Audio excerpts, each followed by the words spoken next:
My friend, and welcome to another How to Suck at iRacing production. My name is PDJ Zeller, the voice of XCAL Racing, and tonight we're going at it for 350 laps from the Thompson International Speedway all the way down in Thompson, Connecticut.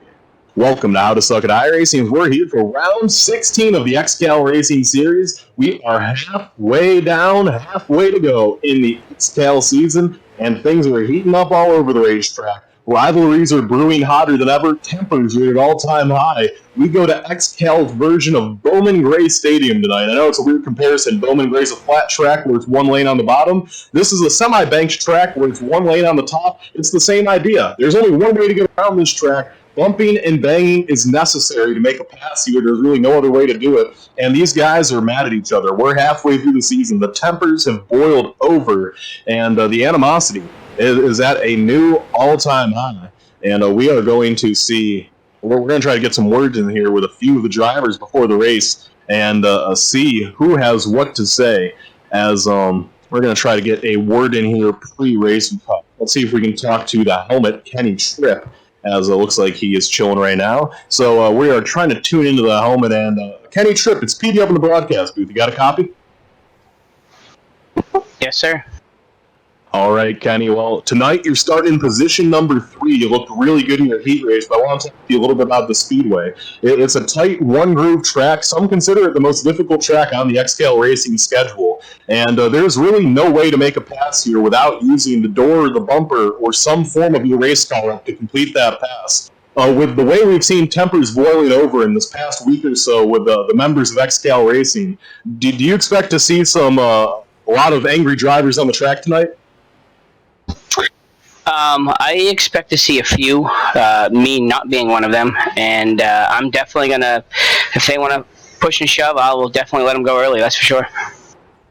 Well, you won your heat race, and you won it in pretty dominating fashion. You were about 2 seconds in front of the field before late caution tightened things up. Nonetheless, you held on to win that heat race, so I got to ask you, Kenny, are you feeling good about the 12 car coming into this race? Yeah, I feel real good. My nephew Brandon Varney, he helped me out quite a bit over the last couple of days. The end of last night's race was very tight, so I called him up, told me what to do. I just ran 30 laps in this warm-up, and I'm golden. All right, Kenny. Well, best of luck to you in tonight's race, and hopefully at the end of the night we'll take you down in victory lane. I hope so. Look forward to it. All right, that's Kenny Tripp, the helmet driver of the number 12 car, as he is looking forward to getting out there and racing tonight. Well, we're going to try to get a word in here with one of the stars of XCAL Racing, Austin Edwards, as I'm tuning his helmet right now. Austin, it's PD up in the broadcast booth. You got a copy? Yes, sir. Well, Austin, tonight, first race in a while there, you're going to have to start from the back of the field. Earlier in your XCAL career, before you got too involved, you started some races back there. You did okay. Tonight, starting in 35th position, that car is still right in the thick of the points battle. Tell me about some of the challenges you're going to face tonight as you're going to try to make your way through the field in this one-groove racetrack. That's exactly it. Thompson is a one-groove racetrack, and it's on the top side, so that means if you want to get around somebody, you either got to be either way faster than them, move them out of the way, or try to pull a good old slide job on them. So it's going to be a very challenging race. I'm expecting a lot of carnage. So it comes down to it. I think I've got the speed in the car to do it again. Just going to have to play the fuel strategy right, stay out of trouble, and hopefully just weed our way up to the front in 350 laps. And now looking at this race, Austin, we talked about such a tight track, one groove, things could get out of hand. The way we've seen tempers in the Discord this week, and tempers it's halfway through the season, tempers feel like they're at an all-time high right now with the driver base. Do you think that this race could get ugly at points? Do you think that we might see some tempers boiling over here? To be 100% honest with you, I thought Lanier was going to be the worst race of the season, but I think Thompson today could just top that. So, one groove racetrack, just the nature of this track with the bumps and how difficult it is to control, combined with the tempers and the points in the middle of the season and whatever other carnage is going on I haven't been paying attention to, it's going to be an interesting race, to say the least.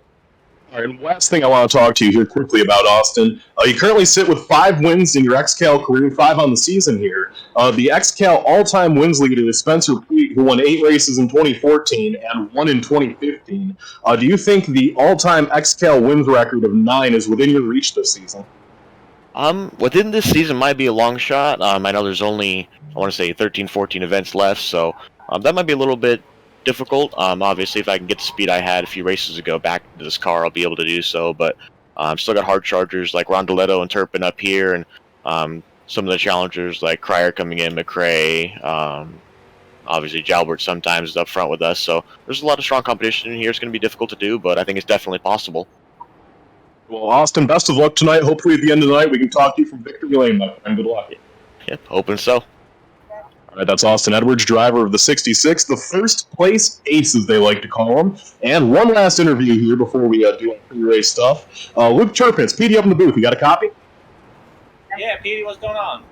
Nothing much. You're starting from pole position tonight. It's a one-groove racetrack. We've seen tempers boiling in the Discord all week long among the driver. Tempers seem like they're at an all-time high before the green flag even waves. Well, do you think that we could see some of these tempers transfer to the racetrack tonight? I would say there's a possible chance. It really just depends on kind of if everybody keep their head screwed on straight. It's tough to pass here, but you got to just, everybody's got the same deal. All right, now, I do want to ask you this because I just talked to Austin Edwards and was talking to him about this, Luke, but quickly before the start of this race, you currently sit with 4 career official XCAL wins, 4 on this season. The all-times win leader, Spencer Preet, he has 8 in his career, or 9 in his career, 8 in 2014, 1 in 2015. I got to ask you, Luke, do you think that number of 9 is obtainable for you within this season? Do you think that's a mark you could possibly reach? I would hope so. I feel like I let a lot get away this year already. So with 15 or 16 races still to go, feeling good, man. Luke, we'll let you grid. Best of luck tonight. Hopefully by the time the night's done, we're talking to you from victory lane. See y'all later. All right, that's Luke Turpin, Superman driver of the 454. Here's the starting grid for the K2 Sauce 350 from the Thompson Speedway. Starting on pole position is Luke Turpin on his outside, and just his second career XCAL start is Jonathan Bronson. In third is Kenny Tripp. Fourth is Mason Foster. Fifth is Tyler Jalbert. Sixth is Jordan Babinger, first-time winner last week at Michigan. Seventh is the winner of the season opener, finally making his return this week, Alex Hallinar. Eighth is Sean Andrews with best career starting spot of 8th. Ninth is Greg Holes, and 10th is Pat Sullivan. 11th is Tyler McRae. 12th is Gregorio Emiliano Dorso. 13th is Marty Zakala in the 03. 14th is Trevor Birchmere. 15th is Jeff Edgar. 16th, John Friley. 17th, Ryan Seams. 18th, Travis Sukup. 19th, Joe Campbell. And 20th, Logan Jones. 21st, Matt Bear. 22nd, Chase Johnson. 23rd, Blake Wynn. 24th, Tyler Batchelder. 25th, Stephen Rex. 26th, Heather Patrick. 27th, Alex Genghis Gangler, 28th, Jose Godino, and 29th, Arthur Hendren. In the 30th, Robert Colgan, 31st, Christopher Johnson, 32nd, Pud, 33rd, Mike Stoddard, 34th, Austin Edwards, 35th, Kendrick Cryer, 36th, Octavio Rondoletto, 37th, Derek Colson, 38th, John Schwartz, and 39th, Jeremy Leto, after having to start with an EOL due to an intentional wreck after a heat race. Now welcoming finally the second member of the broadcast team, Doug Burns. We're about a lap away from green here. What's one big thing you're going to be watching out for tonight? I've seen a lot of races here, and I can tell you that the bumping is the big one, and seeing if some of these feuds come back. We've talked about that a lot, and I think that's going to be a huge deal tonight, and we could see some drivers in trouble before the night's out, and, they still have to get around this track, and it's a very difficult track to pass in the corners. Here we come down the backstretch for the last time under caution. It's going to be Luke Turpin, Superman in the 454 with his 4th pole award of the season. What a year it's been for Luke Turpin. He comes into this race second in points. Pace truck pulls off. Field at the mercy of Luke Turpin. He gets on the loud pedal. Green flag in the air. We're down and away from Thompson, Connecticut. Turpin with a great start. He clears Bronson. Bronson will have to cycle through into second, and it looks like the battle will be on for about third here, Doug. Yeah, I'm not surprised to see some guys really making moves early on. At this track, you've got to get what you can get while you can get it, and there's a lot of guys out here in mid-pack. They're 3 wide already. We've got Gregorio is in the middle there of the sandwich as they go off into turn 1. Now everybody slows down a little bit, but yeah, seeing this many cars trying to get this much this early on is a bit of a surprise, but it's necessary at this track, Petey. And Gregorio and Tyler McRae, there are two guys that had issues with each other last week. We have a stow car on the racetrack. That's Alex Gangler on the bottom. Really issues for the 82 machine. Not sure what happened to him. But keep an eye on the old racing cars and the dropping bombs cars. Those are two of the cars that were really at each other's throats all week long, as Gangler did just go one lap down. First battle we got on the racetrack is we have a mob of cars. Mason Foster. Mason Foster gets out of the groove. Kenny Tripp drives that car off the corner. I think I just possibly wrecking the corner. I didn't see it close enough to call it. It is side by side for third position right now. The helmet all the way down the racetrack, all the way up the racetrack. And Doug, this race started in some daylight. By the time it's done, it's going to be in complete darkness. It looks like Foster's car is really tight right now. I have to wonder if he has that car set up for the end of the race, because he is just really washing up the racetrack in the corners right now. Yeah, the track is so much hotter right now, and we've seen this at a couple of races this season. They started in the daylight. As they get together, they touch coming through turn 2. Everybody manages to save it and keep going straight, but the 96 of Mason Foster is dropping back quickly.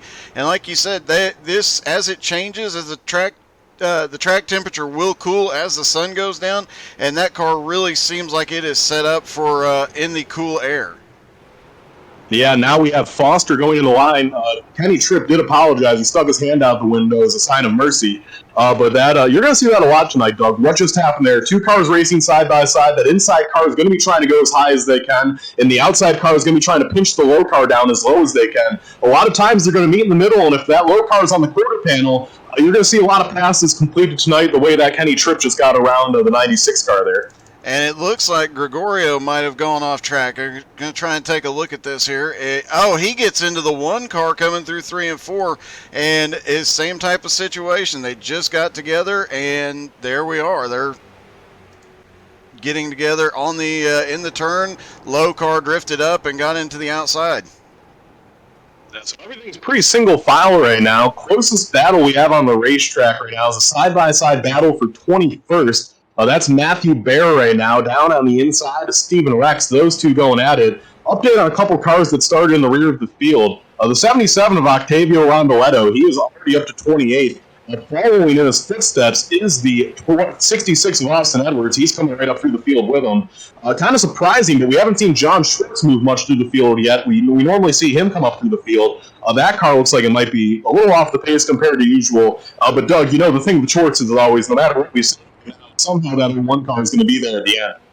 Yeah, it really is. And I mean, the one car already had an issue there, and I think I think some of these guys are just kind of playing it safe right now.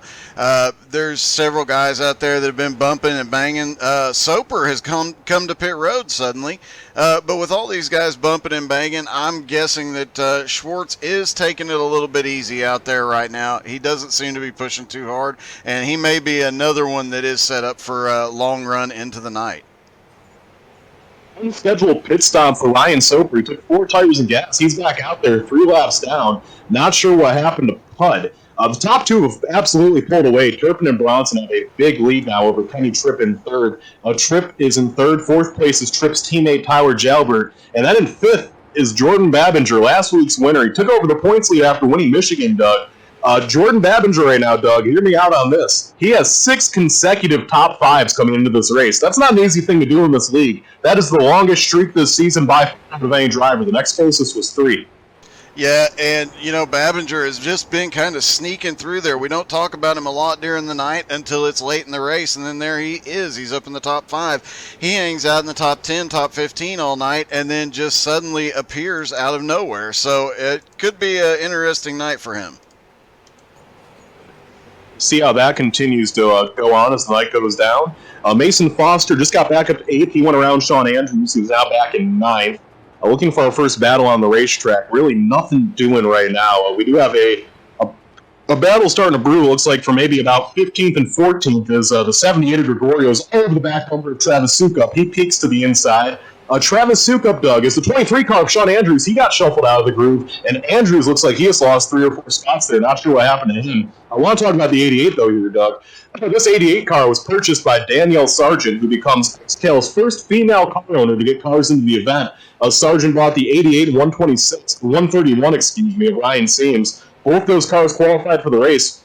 Travis Sukup, he ran one fill-in street stock race for DVR a couple weeks ago. He had a ride early in the season at with the Josh Rogers team. That team shut down very early. Sukup was left without a ride, and now finally, after weeks, Sukup gets a second chance with a new team in the 88 car. Yeah, and he was pretty fast in that other ride. So coming in here, that new team owner is definitely got the right driver in that car. I think she'll end up coming out ahead on this race tonight. That 88 car is moving through the field rather quickly. Yeah, all the way up to 14 from 18. It's not easy to pick up spots at this speedway. Nice from him so far. Looking through the field, just trying to see where some of these movers are. Doug, one thing I'm noticing, these the 66 and 77, they've kind of hit a plateau here, Doug. They are really not able to make their way past any more cars here. They're just kind of stuck in the middle of this pack. Only up to 28th is Rondoletto, and only all the way up to 24th is Austin Edwards, and he's having a hard time getting around some of these cars that in normal tracks he'd be smoking. And normally that wouldn't be an issue, Doug, but these guys are already only about 6 seconds away from going the lap down. So the heat is really on here for Edwards and Rondoletto, as it looks like Edwards will finally clear Joe Campbell for 23rd. Yeah, a couple of cars just struggling, but like you mentioned earlier, this race starts in the day, it ends in the night, and it really looks like some of these guys have some decent speed, but they're waiting for it to get dark, and they will crank it up. Absolutely. Here we go. Battle for 12th. Tyler McRae drops to the inside of Marty Zakala. 99 car looking real fast right now. He has caught all the way up to Zakala. To update you, the battle for the lead's close. Turpin and Bronson are right on top of each other. Bronson doesn't appear to want to be making a move here anytime soon, so we'll keep an eye on this battle for 12th right now. As actually it has died down. So back up to the battle for the lead.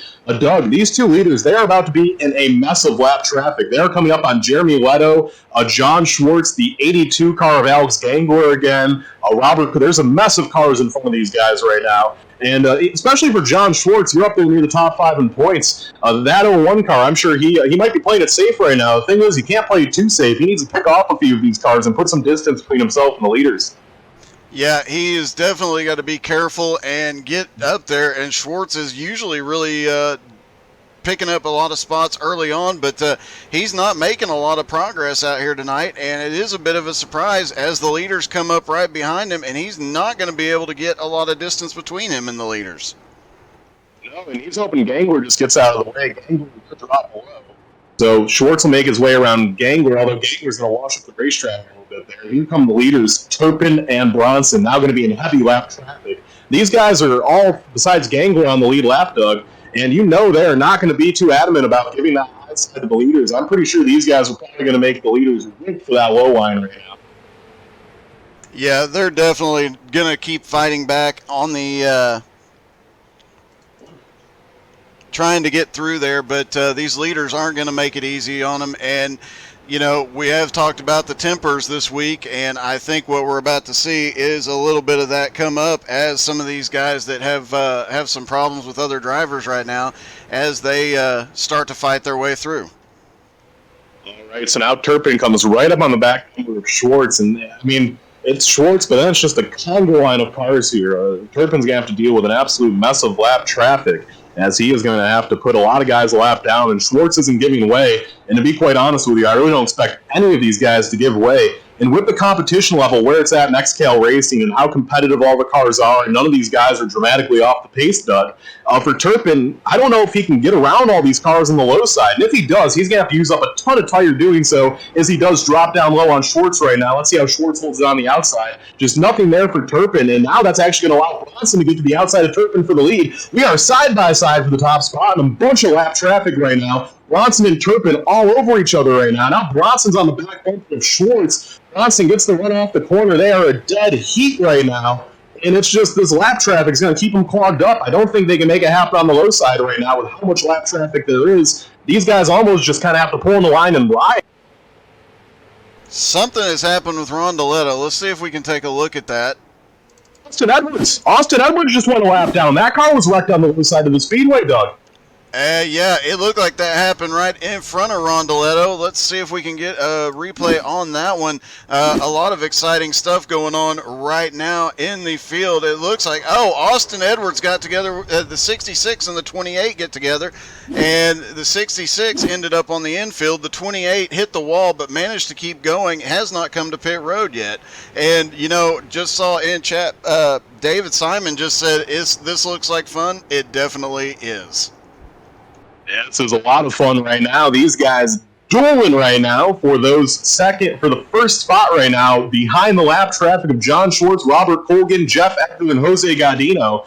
And the problem is you can't pass on the low side here, Doug. They are obviously faster than Schwartz, but there's just nowhere they can go to get around Schwartz. And even if Turpin did clear Schwartz on the low side, he wouldn't be cleared. The 7 car is right there. The 7 car now gets loose. And for these leaders, they are just trapped side by side right now, as they're hoping to maybe find a way around these lap cars, but just nothing to be found here right now. And I will say, for Schwartz's team, the 01 Big Block Motorsports, I talked to their chief setup builder, Jeff Edgar, who does all the setups for Twisted Chassis and Big Block Motorsports. He told me, Doug, that team really was struggling to find speed this week. They're kind of hoping the race plays into their favor now. Edgar gets trapped at the high side, Schwartz goes low. Let's see if Edgar's going to let Schwartz get in the line here. This is going to be so tight. Edgar gets tight off the corner. Schwartz is clear. When Schwartz pulls in the line, Edgar didn't lose the lap, and the leaders are still bottled up.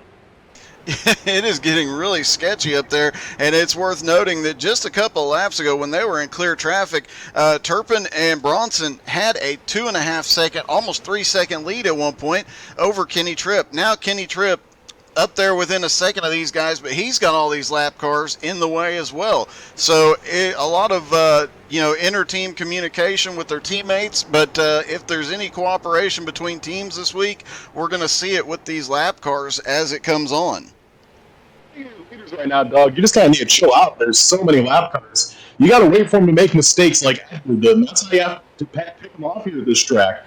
You're seeing it's so hard to pass here. Rondoletto was only for 20 seconds, so that is not a lot of track position gain for Octavio Rondoletto, as now we have 3rd, 4th, and 5th have caught right up to this lead pack, along with Alex Hallinan is coming through. Greg Holes is coming through, having a really nice run in 7th right now. All these guys are about to be bunched up here, Doug. This kind of reminds me of a few weeks ago when we went to Concord and lap traffic was a huge issue, and everyone was just stuck up in lap traffic that whole race, and we had side-by-side battles pretty much the whole way through. It's looking like a lot of the same as Tripp gets low, and Edgar, he sends Edgar around. That's going to be a caution. Caution is out for the first time in this race as Kenny Tripp got into the quarter panel of Jeff Edgar. Yeah, taking another angle at it here, and you see he just gets down in there. The 05, I think there might have been a little net code between the 05 and the car below him, and he got a little sideways, and then came the 48, and that's how they ended up in that situation. Fortunately, Doug, it looks like the 05 car was the only one that spun. Nobody hit him, and the 05 really didn't get any damage. He was already a lap down. Really, Doug, that caution, no harm, no foul all the way around. Yeah, and looks like all the leaders are going to come to pit road now. We'll see if anybody tries to stay out. 37 laps into this thing, they know what the cars are feeling like, but the sun is going down. They could go in and make a tire pressure adjustment and pull it off, as it looks like we are going to have a few drivers stay out right now. All right, so he comes down in the pit road to the leaders. Let's see who stayed out. Wow, curious of who the new leaders be. Looks like Austin Edwards is going to stay out. He's staying out, it looks like, to get the wave around. The 82 of Alex Gangler looks like he's going to stay out. He might be trying to get one of his laps back. Same could be said to Leto. Let's see if these guys come down.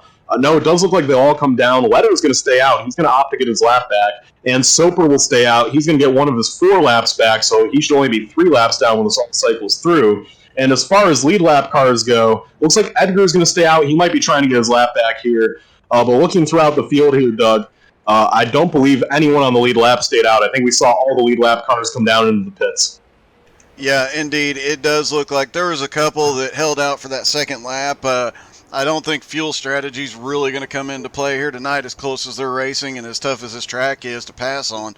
But I think a few guys might have stayed out just to try and get a point, or just to try and see if they could gain some track position. They had to be trying to gain something from staying out that extra lap. Yep, so we have our first caution here. Came out on lap number 34 of 350 here from the Thompson Speedway. And I think they are going to call that incident neck hook, because I'm not seeing any penalties being handed out right now. We are going to have a shake-up in the order here. Or actually, no, we're not. I apologize. I thought we were going to. There's just going to be some cars getting the wave around. Luke Turpin came out the leader. Second place is Jonathan Bronson. With a great pit stop, Trevor Birchmere went from 9th to 3rd. Back to 4th now is going to be the 04 of Tyler Jalbert. 5th is going to be the 48 of Jordan Babinger. 6th will be Alex Hallinar. 7th will be Greg Holes. 8th will be Kenny Tripp. 9th will be Logan Jones. And 10th will be Pat Sullivan. Looks like this is still getting all sorted out right now. They're giving wave rounds to the cars that need wave rounds right now. Sean Andrews, Christopher Johnson, and Derek Olson all getting wave around pace car. That'll put 32 cars back onto the lead lap. As the most notable car trapped a lap down right now, though. That's 66 of Austin Edwards, one lap behind the field. Yeah, that's a bit interesting to see Austin that far back. We're not used to seeing him that far back. Of course, he had the incident earlier, and that has a lot to do with it. But, yeah, it's odd to see him back there, and I do not expect him to stay back there very long. He's going to be coming to the front, and I imagine he's going to be using the bumper a little bit if he has to, when he has to get that position. Yeah, you almost would say it's necessary to speedway like this. This time by, they get 2 laps till we go green, I believe. Lights are still on the pace truck. We're not going to go green this time by. Like I said, 31. It looks like officially 31 on the lead lap. As the top 10 I did give you was accurate. And yep, we will delay this green, so we are not going to go green this time by. Luke Turpin will be the leader with Bronson on the high side. The interesting thing here, Doug, when you're the leader, you have to start on the inside. And if as the leader, you kind of have to jump the start a little bit to clear the outside, because the outside's the preferred lane. If you're the leader, you don't want to be going into turn 1 side by side, or else that means you're probably going to lose the lead. Oh, definitely. This track is really, really tough. That outside line is the best way around here. In some different cars, you can definitely get 2 and 3 wide here, but in these cars, it is just so tricky. And there's that little patch of pavement down there on the bottom. It gives you a little bit of grip, but it's not the fast way around. And these guys on the inside, the leader, he has to get a good jump on the start. We saw it at the very start of the race. I guarantee you Luke Turpin's going to get another good jump as soon as that pace car ducks off. His truck is off. Turpin on the left side. Green flag in the air. It's close this time, but Turpin's clear. Let's see if he'll be able to come up with the stripe. He will. Turpin will sustain the lead. Battle's on for 3rd. Jalbert on the high side of Birchmere. Jalbert's going to get around Birchmere. Birchmere does have a hole to slide up into if he wants it. And Hallinar gets into the wall. Hallinar is going to hang on to it. He gets a bump down from Kenny Tripp. Hallinar side by side with Jordan Babinger now. That's for 5th position. Hallinar has that preferred high side around the racetrack, although Babinger cuts the nose off. Babinger is clear, as now the first side-by-side battles between Kenny Tripp and Greg Holes for 7th and 8th. And yeah, it is getting a little sketchy. These guys on the inside, they are fighting for every position. I have to wonder, as the track temperature changes and comes down, we're seeing a couple guys that have some speed down on the bottom. I'm wondering if that bottom line starts coming in later in the race, and that's why we're seeing a couple of guys struggle early. As we mentioned, they are probably planning for the end of the race, as the looks like the 61 is going to make a pass here on the inside. He had a run, the 16 bobbled. And that is going to be a nice pass there. And Luke Turpin is still your leader, as Jonathan Bronson is all over his back bumper right now. Looking for some side-by-side racing. Like you said, the 16 car did get clear of Holes. That was for 8th. Holes will slide in the line in front of Matthew Bailey. That's for 9th and 10th. As Bear will give his teammate a little bit of bump there off in the corner, but Holes will hang on. We are still racing. As you see one car on the inside back there, that's Logan Jones. He has dropped all the way from 12th. Now he's back to 13th, still on that low side, and I don't see a hole coming anytime soon for Jones. Jones, currently the best running BBM car as we sit in this field, currently up there in position number 13. Like I said, been a tough week for BBM finding speed, as that 08 car continues to drop spots right now. No battle, you're not missing much up front right now. Really no battles in the top 10 whatsoever. Everyone seems okay to ride up there. Where it gets interesting, Doug, is you start to get back through the field. Once you get back in about the late teens, the racing is really picking up there. Yeah, you've got Octavio Rondoletto there as the as we still have a car dropping back here on the inside, and he looks like he's finally going to find a hole and be able to slide in behind Rondoletto, about 17th spot. And a lot of guys, now they're starting to get single file again briefly, as most of them are. But John Schwartz is now side by side with the 66, and the 66 is trying to get back to the lead lap here and fighting it on the bottom, and actually seems to be picking up a little bit of speed there on the bottom. Not sure if he made a change under caution, but he definitely seems a bit faster with that low line now. Yeah, he certainly does. That car looks like it has some more life than it did earlier. As still looking for some pulling on the racetrack right now. Like you said, it's a battle between lap cars, battle for position right now, though. Far and few between. We're pretty much single file all the way around this place. 27 cars in the lead lap. Few cars have dropped the leaders. Leaders have already started to work their way up into some traffic. Right now, they run right on the bump of the last car, of Travis Sukup, who's 2 laps down, must have got in trouble on pit road there. That car is 2 laps down. A few of these cars more laps down than I was kind of expecting right now. As after, though, the leaders get around that 88 oval clean racetrack in front of them. So the leaders right now, just with really 1 lap car to concern themselves with. And 1 lap car is not too bad, Doug. You can kind of work 1 lap car here. It's when you get that whole line, you can't just make a line on the bottom and pass a bunch of cars. It's impossible here. So I don't expect them to have much of an issue with Sukup like they did with that Packer. No, and Sukup, you mentioned he's with a new team this week, and it looked like he actually went to pit road right after the green dropped, had to go back like a lap or 2 later, and that's why he's a couple laps down. But Sukup with a new team, he doesn't have any of the rivalries that have come from the last couple of weeks, so he's not going to give these leaders too much of a hard time, and it looks like they're not actually pushing as hard as they can. They're giving him a little bit of a berth. He's a couple of laps down, so there's not a lot of reason, and they might be doing a little cooperation here. It's just kind of hard to say, but actually the 88 seems to be picking up a little bit of speed now, and Luke Turpin is about to get past Jonathan Bronson right to the back bumper, gave him a little tap down the front straightaway. Yeah, we are going to take our first commercial break here. Thank Tri-E-Coolers and Butt Kicker. Don't go anywhere. We'll be right back on iRacing.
Welcome back, my friend, to How to Suck at iRacing. Battle for the lead is on.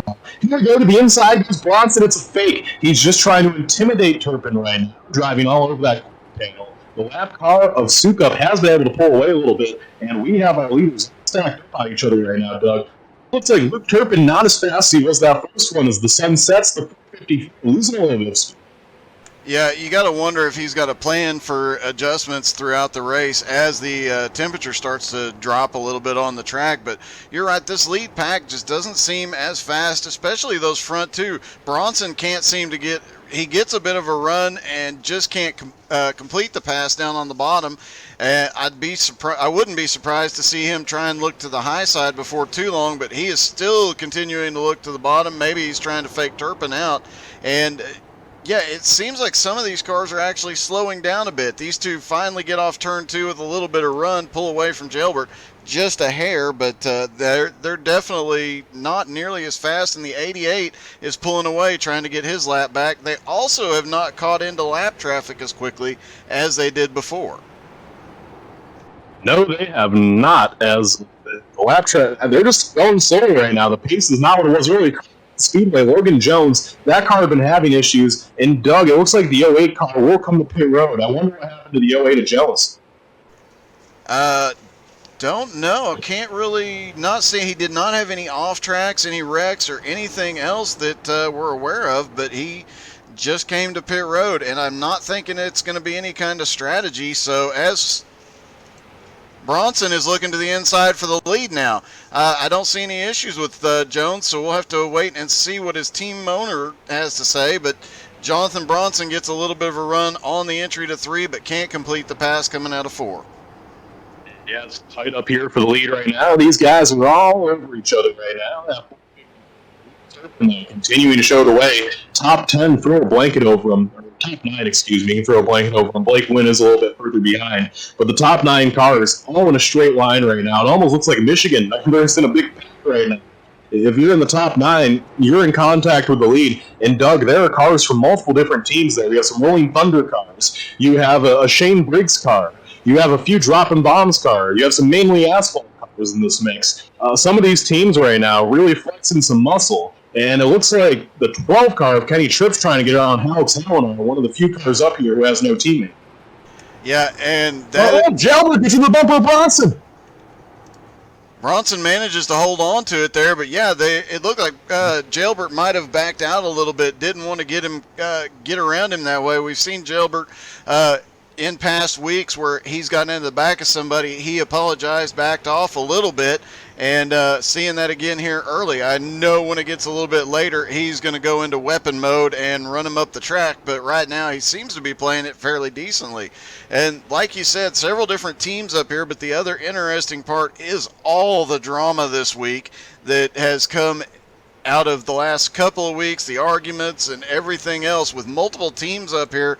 If they start getting frustrated, if they're faster than the car in front of them and it's a different team, we might start seeing some guys hit the wall before long. Numbers could flare. What that allowed was Luke Turpin got a big lead when everything just went down. But now, Doug, everyone's catching right back up to Luke Turpin, and this is just showing us that Turpin's car does not quite have the pace that he would like. Bronson, he is catching Turpin back without much issue. Bronson consistently, well, that time by was pretty equal, but a few laps beforehand, Bronson was a couple tenths quicker than Turpin, and Bronson is going to try to close that gap. As Turpin now has caught up to some lap traffic. He is right on the back bumper now of Travis Sukup. In front of Sukup is Ryan Soper and the 4 of Joe Campbell. And once he gets around those guys, Doug, he's going to be in a mess of lap traffic again because not too far ahead of those guys, about a pack of 12, 15 cars. Yeah, and it looks like Jonathan Bronson has a lot more speed than the cars behind him, too. As he closes that gap down, he's running away from the 04 of Tyler Jalbert.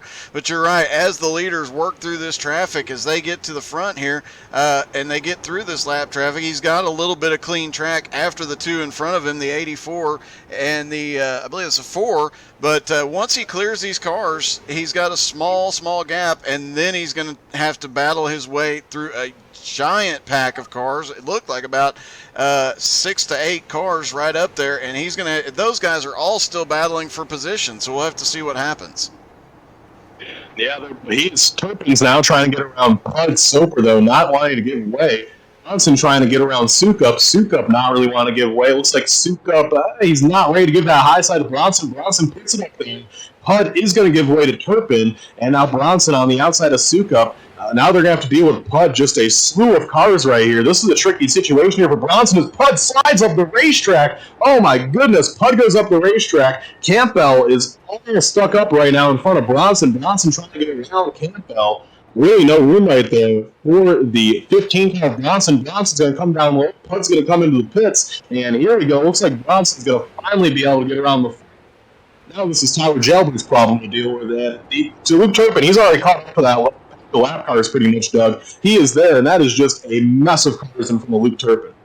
Yeah, it really is. Even though Jonathan Bronson is faster right now, at least it seems that he is, and he's cleared his traffic, he would have caught up to, I think he would have caught Turpin pretty quickly anyway, but now Turpin's got, it looks like about 8 cars in front of him. As he gets into the middle of this pack, the 85 moves out of his way, gives him the room. We'll see if everybody else does, but they're too wide up ahead of him. He's really going to have a hard time getting through that field. Yeah, Derek Colson, XCAL's all-time leader in starts, not giving way. Colson choosing to keep that car on the high side. Turpin's going to try to slide it in, and he doesn't quite have a hole. He does get underneath now, the 14 car. That's Mike Stoddard. Stoddard is going to give way, and to be honest with you, Doug, as soon as Turpin caught this pack of cars, they kind of cleaned up a little bit. Turpin, with a little bit of an issue there on the bottom, he's going to get around Stoddard. And this line of cars, Turpin's kind of caught him at the right time, Doug. It cleaned up right as he got there, as Bronson's choosing to use the bumper on these guys.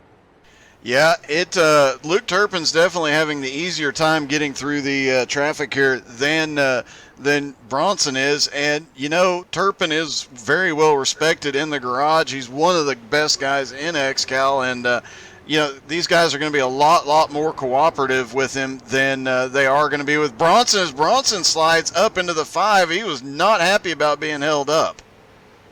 No, Bronson not showing a lot of patience here. In a 350-lap race, though, with tempers flaring and these guys having short memories, I know this is only Bronson's second start, but he needs to realize that you might want these guys as friends when there's 10 laps to go and you're racing for the win and you have to make your way through lap traffic.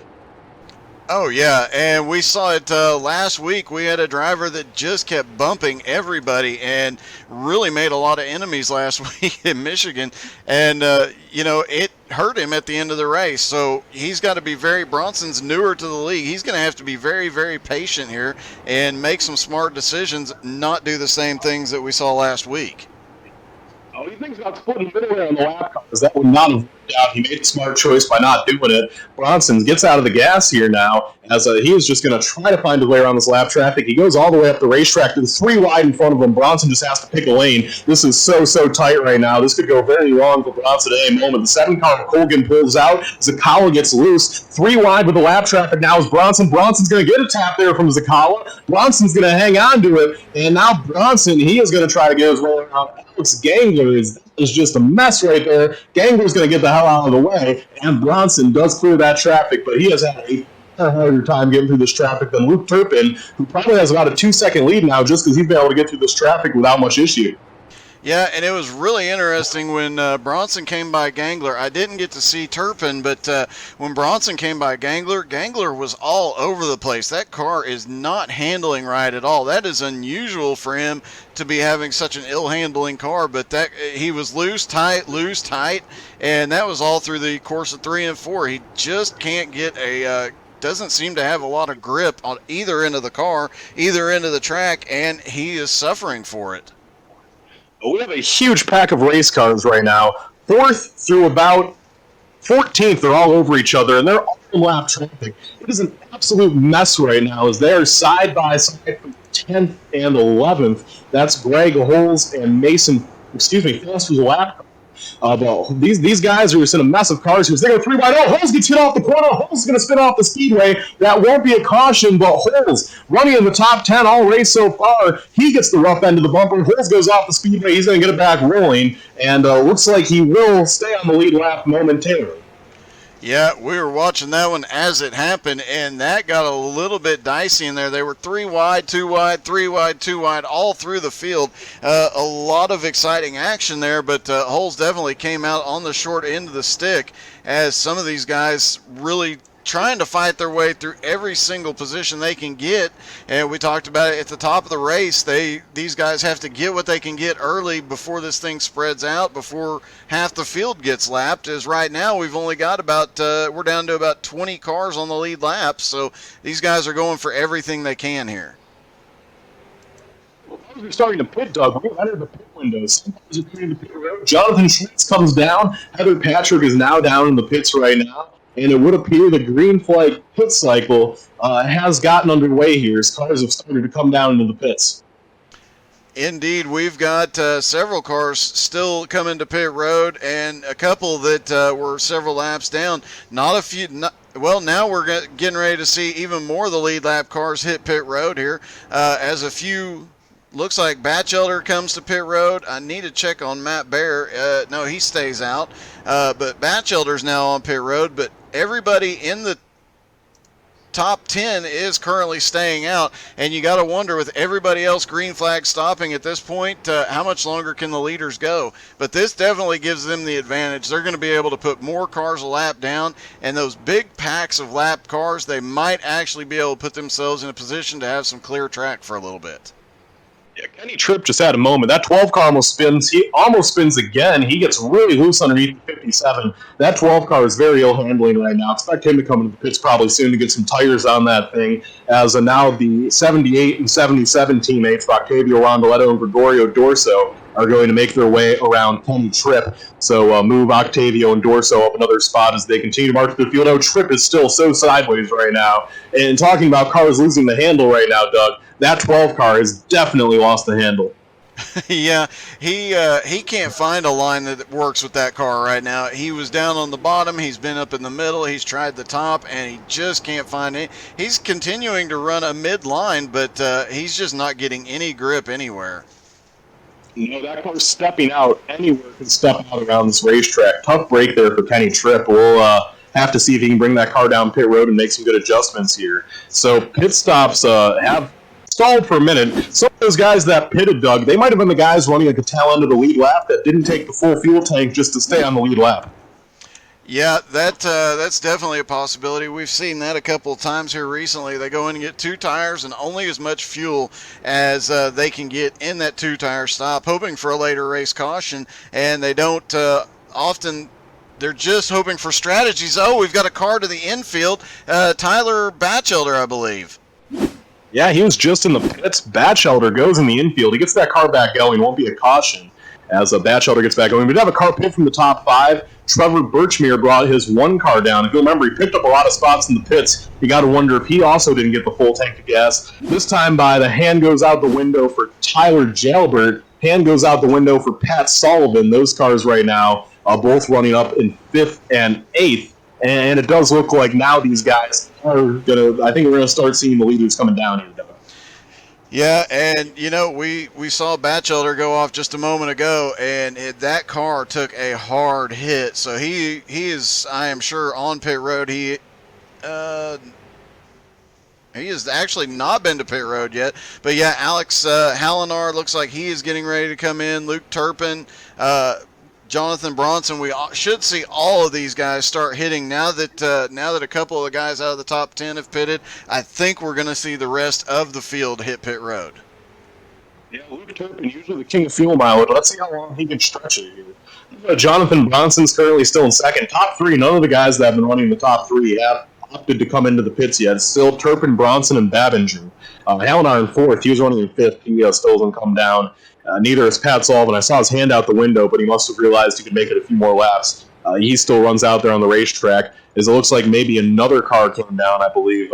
Car's coming down by the lap here as Luke Turpin comes by the start-finish line, this time by 100 laps in the books. We are going to take our second scheduled commercial break and give a shout-out to Sim Racer Coin and Higgins, the XCAL spotter pack. Don't go anywhere. We'll be right back on How to Suck at iRacing. Green flag pit stops. Caution's out. Timeout. Caution is out on the speedway, Doug.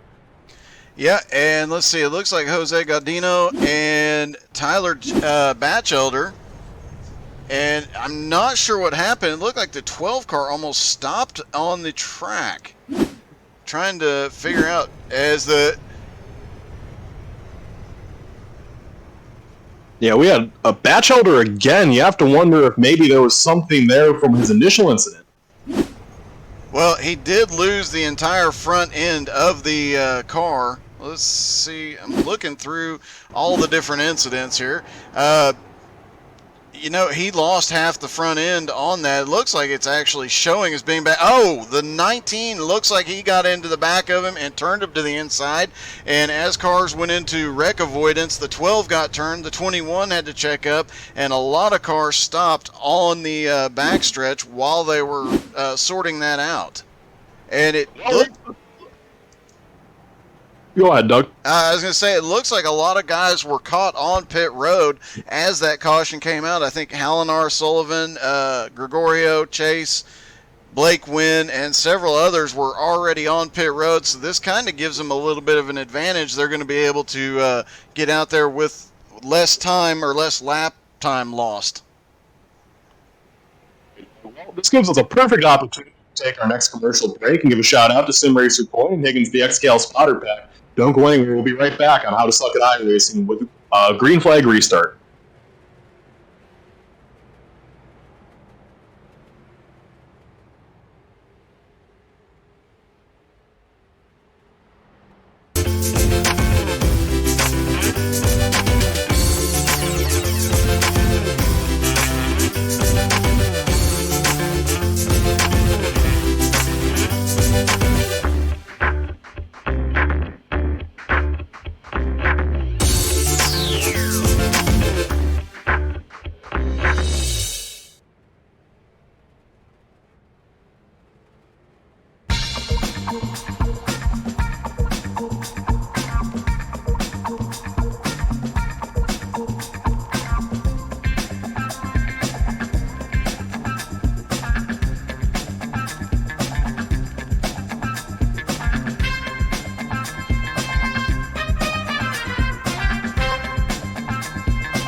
Welcome back, my friend, here to the Thompson Motor Speedway. We are still under caution. And, Doug, our second caution of the night comes just about the lap 100 mark.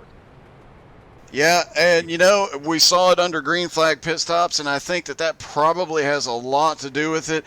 This is an interesting configuration for this pit road. Getting up off of pit road is definitely a bit different than most tracks. Most tracks you're exiting around turn 1 and then you pick up speed around turn 2, but you're actually exiting the pits in the infield and you come up about a third of the way down the back straightaway. So we had a lot of cars merging. We saw a couple of guys having to check up just to avoid it. And, then the accident happens, everybody piles up, and just a lot of chaos. It's not a big surprise, but now at lap 100, we know they can go about 70 to 80 laps on a tank of fuel here. So next, if we stay green, the next green flag pit stops could get very interesting, as pretty much everybody has pitted here. So we'll have to see how this ends up shaking out. Here's how they're going to run. Let's say Luke Turpin will be the leader. Tyler McRae will be second. Third will be Jordan Babinger. Fourth will be Octavio Rondoletto. Fifth will be Gregorio. Sixth should be Alex Hallinar. Seventh will be Pat Sullivan. And eighth will be Blake Wynn, although Octavio Rondoletto got a black flag, so Octavio, despite being on the lead lap, he's going to have to come into the pits to serve a penalty. Tough break there for Octavio, who's going to be running up in third position when we go green. Looks like waiver rounds have yet to happen, as looks like the car is getting the waves, one to being Greg Holmes, Sean Andrews, and Matthew Bear, although Matthew Bear got black flags, so I don't think you'll see him get the waiver round. At least he shouldn't. Although now it looks like Chase Johnson and Kendrick Pryor get the waiver rounds, and Austin Edwards. So that'll put Edwards, I believe that'll put Edwards back to just one lap down. I'm kind of confused how the waiver rounds were selected here, Doug, because those were not the first three cars a lap down at any point from what I saw. Well, it is a lot going on here. I mean, we're seeing a lot of cars that are. I mean, we're only showing about 8 or 9 cars on the lead lap as it is, and then you've got a mix of black flags for various reasons. So that could have a lot to do with it. As here come the waiver rounds now. I do believe I saw Schwartz come by and get a waiver round. So a little bit different situation here than what we normally see. The admins have to make the judgment calls based on what they're seeing on track. So they know what they're doing, even if we don't. Yeah, so we'll have to see how this ends up playing out. So we are delayed. We're not going green this time by. Well, let's see if we go green next time by, or if there will be another delay. I kind of anticipate another delay here, as cars. I don't know if the waiver round cars have gotten around yet. I didn't see them go by. Did you see them go by, Doug? I saw 2 wave around cars go by, but only 2 of the normal 3. So it's definitely going to be interesting to see if as the lights are out on the pace car. Yeah, I think we're going green this time by. So we're not sure where the third wave around car was. Kind of a weird screwy caution there. Here we go, coming around this time by. The pace truck pulls off. Tyler McRae on the high side. Luke Turpin down low absolutely blows the doors off of him. Green flag in the air. And it is going to be Turpin sliding up to the lead. McRae in second. And battles on for third, Doug. The 77 has to come through the black flag. Yeah, and I noticed something interesting as there's a lot of bumping and banging going mid-pack. I've noticed something interesting there on that restart. Tyler McRae actually tried to jump ahead a little bit to get his nose up front so he wouldn't get dropped on the start. Luke Turpin actually just continued to maintain his pace, and that made Tyler McRae slow down a little bit. And then once he saw him slowing down, Luke Turpin just shot off. And now McRae's been passed by Babinger, and Mark Babinger up to second. We've got a spin in turn 4. Looks like Birchmere. It is Birchmere. Caution is out for the third time this evening, right off the restart. Doug, Octavio served that penalty and beat Turpin out of the pits, so he is going to be on the lead lap here, Doug. Octavio, that actually played out in his favor, but let's see what happened to Birchmere. Well, it looked like he was in the turn. Pud was down underneath of him, and Pud just just drifted up mid-corner. It looks like we've mentioned earlier in the race he had kind of an ill-handling car, it looked like. So whatever happened to his car, it affected the other driver more than it did Pud, and Trevor Birchmere definitely on the short end of the stick on that one. And you are right, Rondoletto is being scored still on the lead lap, and he has completed his black flag. So good job there for Octavio Rondoletto serving his penalty perfectly there, so he will not have to lose a lap. What this caution will do is it'll put 3 drivers back on the lead lap. The 3 cars I'm showing right now are Greg Holes, Sean Andrews, and then it looks like behind Andrews it will be the 062 of Chris Johnson. Those should be the 3 cars that are going to get a lap back here, Doug. And you are correct. Those should be the 3 cars. Greg Holes, don't know why he didn't get he was in the position I thought he would have gotten the lap back last time, but that's going to put, looks like about 11 cars on the lead lap as the 2 leaders, McRae and Babinger, both go to pit road. So these guys, these 3 that are getting a lap back, that's definitely going to put them in a better position long term, but short term, that's going to put them at the back of the field, and that's going to kind of hurt. Break there, and we will see how this is going to line up. Looks like none of the leaders are opting to come to the pits. That's not really surprising, as Matthew Bear, Ryan Soper has been penalized for causing the caution. They eliminated Pud from the race, and Matthew Bear, some sort of a connection issue there, and Bear is no longer in the race server. He's running 31st, 4 laps down. A tough break there for Bear, someone who we don't typically see having connection issues. Yeah, this is it's a fairly common thing here lately. There's been a lot of connectivity issues. There's been a lot of netcode issues. The netcode issue, I'm really wondering about later in the race as time progresses and these guys are running closer together. It depends on how many people are in the race in the second half. But the connection issues and the netcode have been a major issue with just throughout iRacing the last couple of weeks. So it's definitely going to cause some problems here. Hate to see it with one of the top drivers, though. Certainly unfortunate. Speaking of top drivers, Doug, we have a lot of good cars trapped 1 lap down. All 5 of them contenders to win this race, I would say. Kenny Tripp, Jonathan Bronson, Chase Johnson, John Schwartz, Austin Edwards. Those are the 5 cars that are 1 lap down. And Doug, in most races, those 5 cars could end up being the top 5 in the race. So to see those 5 cars trapped 1 lap down, the battle for those 3 transfer spots is going to be pretty epic. As you see the 77 of Octavio Rondoletto going up the middle to take his wave around. That is definitely against the XCAL rulebook. And he might get another black flag here, Doug. Yeah, that's a bit different. It looked like nobody was giving him the room on the outside there on the back straightaway, but there had to have been a better way to do this. Trying to come up the middle is a bit problematic. And you know, this track at 5/8 of a mile, it's not a short track, but it's not exactly a big track either. It is considered a short track, but when you look at these, oh, Octavio Rondoletto gets punted under caution, trying to get his lap back. Wow! No, he just turned, Doug. I don't know what happened there. He just turned straight into the wall. What the heck happened there to Rondoletto? Taking another look at it here, as he comes up the middle, he gets... Oh, he was turning to go to the outside, and the 14, he was trying to get where he was supposed to be to get his lap back, and the 14 didn't know he was moving and just clipped him. It was not intentional, but... He got disqualified. Rondoletto did? Octavio Rondoletto disqualified from the event for that, Doug. He went up the middle, race control did not like it at all, and they DQ'd him. Wow. One of the top points contenders this season, at the midpoint in the season, no less. Definitely going to hurt his championship chances here. And wow, that one kind of blows my mind, because Rondoletto's one we always see in the medals as they get ready to go green. Yeah, we're down to the right purple with a great jump there.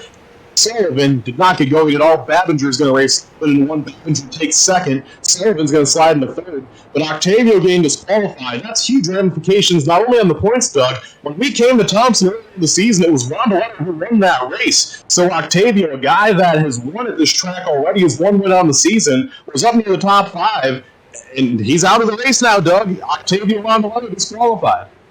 That's just crazy. It was a rule thing, and he had already been black flagged once. So, but still, that's crazy. That is definitely, caution is out, and it looks like Marty Zakawa is involved. And this race quickly taking, it had a good start, but it is taking a turn for the bitter here. And I saw Zakawa around, Joe Campo went around. There was a in front of them, the 151 of Ryan Seams. And it does appear, as we were even before halfway in this race, Doug, the temper's beginning to boil over. Oh, yeah. We're seeing a lot of frustration. It looked like it all started with the 14 trying to go 3 wide, and he just clips another car, turns him to the inside. It wasn't obviously intentional, but there is some frustration there with some of these guys just trying to make their way back up, and then you got a big pile up on the back straightaway. There was about a half dozen cars that got caught in that. You got Joe Campbell, Mike Stoddard, I think Jonathan Bronson might have been caught in that as well. We noted that Marty Zakawa went off track, Tyler Batchelder went off track, Tyler Jailbert went off track to avoid it. So a lot of cars either directly or indirectly involved in that incident. That's a big one. It's a big one for certain, Doug. I'm going to try to tune in the helmet. Let me get my dial out. We're going to try to dial up the radio channel of Marty Zakawa in the 03 car. Marty, it's PD up in the broadcast booth. You got a copy?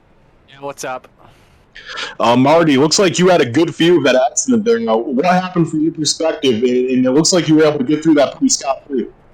Just a lot of people trying to be idiots and just trying to be a hero on these damn restarts. It's lap 122 in the damn race, and we're all just trying to race for a damn position like it's the last lap. It's ridiculous racing. The yellows are ridiculous. Why are we stopping on the front straightaway? If I get a penalty for that, I'm going to lose my crap for that. And also, if we're wrecking on the restart, that's honestly ridiculous. We need to use our freaking heads. I'm sorry that I'm mad at it. It's just so stupid. Cool. Obviously, very heated right now. Marty, quickly, before I let you go, the 03 car, do you feel like if we do get a run here, the back car gets some speed to compete? Can you repeat that, please? I apologize, Marty. I said quickly before I let you clear off a little bit, do you think that 03 car has some speed to compete for a top 10 if we can get a green flag run here? Yeah, we'll see what happens. You know, Thompson's not my best track. We'll try whatever we can do. But top 15, top 20 will make me very happy. Best of luck, Marty. Hopefully that can clean it up a little bit. Thank you. And Doug, that was a very, very, very animated Marty Zakawa. Oh, yeah, definitely a lot of frustration out of him, and understandable. I mean, he's been either right behind or right in front. They've all kind of happened around him just about every time there's been an incident. You mentioned connection issues in the last 25, 30 laps or so. Looks like Luke Turpin has started blinking as well. I've been monitoring. I haven't seen it. I've seen one or two other cars that might be having some problems, but that could come into play here as well, and there already a lot of frustration from a lot of drivers, as you heard from Marty, and then you get this situation where it's really hard to pass a car that is blinking. So I don't know, things could get a bit wild. And Dan Taylor dropped in here. You should definitely tell Tommy to come. In fact, I'll tell Tommy to come join us. Yeah, golly gee. So looks like we are going to be having 3 more cars getting back onto the lead lap. Kenny Tripp, Jonathan Bronson, Chase Johnson, they get the wave around. Tyler Jalbert, he is black flag. They deemed he caused the caution. Jalbert currently running 3 laps down in 21st. And I don't want to put a nail in. I want to put a nail in the coffin of his race, Doug. But for Tyler Jalbert, he's probably going to go 4 laps down. That's going to be a pretty deep hole for him to dig himself out of. That was running up front for a lot of the early part of this race. Yeah, especially when you consider we're now down to about 13 cars on the lead lap at the moment. Trying to get his lap. I mean, if we continue to have cautions, a lot of guys are going to get back to the lead lap, and a lot of cars are going to be out before it's all said and done. But that's still a big hole to dig yourself out of when you've had such a great race. I am seeing in chat where the comment just came across a few moments ago. We have just witnessed the end of D4 Motorsports, so we'll have to watch that story as the coming week goes. Yeah, Doug, I've heard that one a few times. Every time D4 doesn't shut down, it's kind of like when Brett said he was going to retire from the Packers. It's like, yeah, we'll see. So we'll have to see if the doors actually close on D4. I'm sure that puck would swear to God they are. Here we go. About to go green this time by Turpin with a nice jump there. That was probably close, but I think it was legal. Turpin gets the jump. He clears Babinger, and heading down into turn 1, Turpin's in the lead. Battles on through 3rd between Tyler McRae and Pat Sullivan. Yeah, and, we've watched him do this every time. Luke Turpin finds that perfect spot. As soon as it is clear and he is good to run, he goes as the 99 jumps out to 3rd. Alex Hallenard now trying to get 4th up on the high side from Pat Sullivan. And we've seen that inside line is just not coming in as much yet as some of these guys have hoped. And they're all starting to sort out single file through the top 10, but right behind them, things are getting a bit dicey. Dicey right now. Tyler McRae up into the 3rd position right now. Nice moves from McRae to get that car positioned nicely. Back in 4th, we have Alex Hallenard. And in 5th is Pat Sullivan. Sean Andrews went off track. There was an incident in 3 and 4. And Andrews, the 23 and the 78 got together. The 67, as the 23 was checking up, it looked like the 67 got into the back of him, and he went down into the infield, but everybody managed to keep it straight, but it got very dicey because they were right in front of a lot of cars. Yeah, Andrew's still in 10th. He was able to recover nicely. He really didn't lose a lot of track position there. Now he's back to 11th. Chase Johnson has gotten around him. Andrew's going to drop another spot back to 12th now. Still in contention, though, is that 23 car, and up front still leading a ton of laps. Luke Turpin, Jonathan Bronson back in 13th, Doug. We saw him run in 2nd for a lot of the early portions of the race. Some strategy has him mired back deeper in the pack right now, Doug. But still, for that Bronson car, I'm sure the stress level probably isn't too high in that team right now, as I'm sure they plan on coming back to the field. Yeah, I mean, they're still on the lead lap. They're picking up a position here, a position there. They don't really have to push too terribly hard yet. And, he's got a lot of time left. He was very, very smart in the first half of the race. He only tried for the lead a couple of times despite being faster than Luke Turpin, quite obviously faster than Luke Turpin. Just couldn't complete the pass on the inside. So now he's playing it a little bit safe, but he gets a little bit of the wall coming off turn 2. He's playing it safe coming through the field, and I guarantee you he's going to be back up there before long, as he's already back to 12th.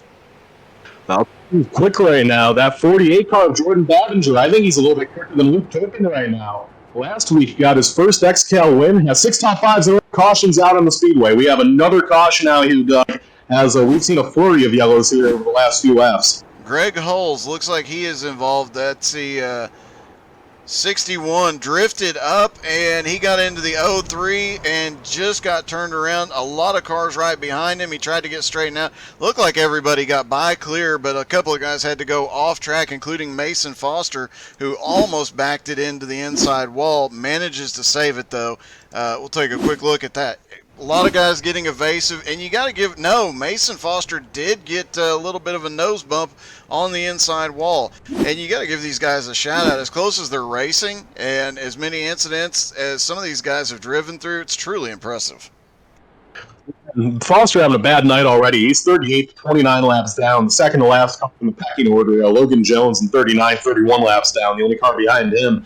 Still, we have almost all 39 cars on the racetrack.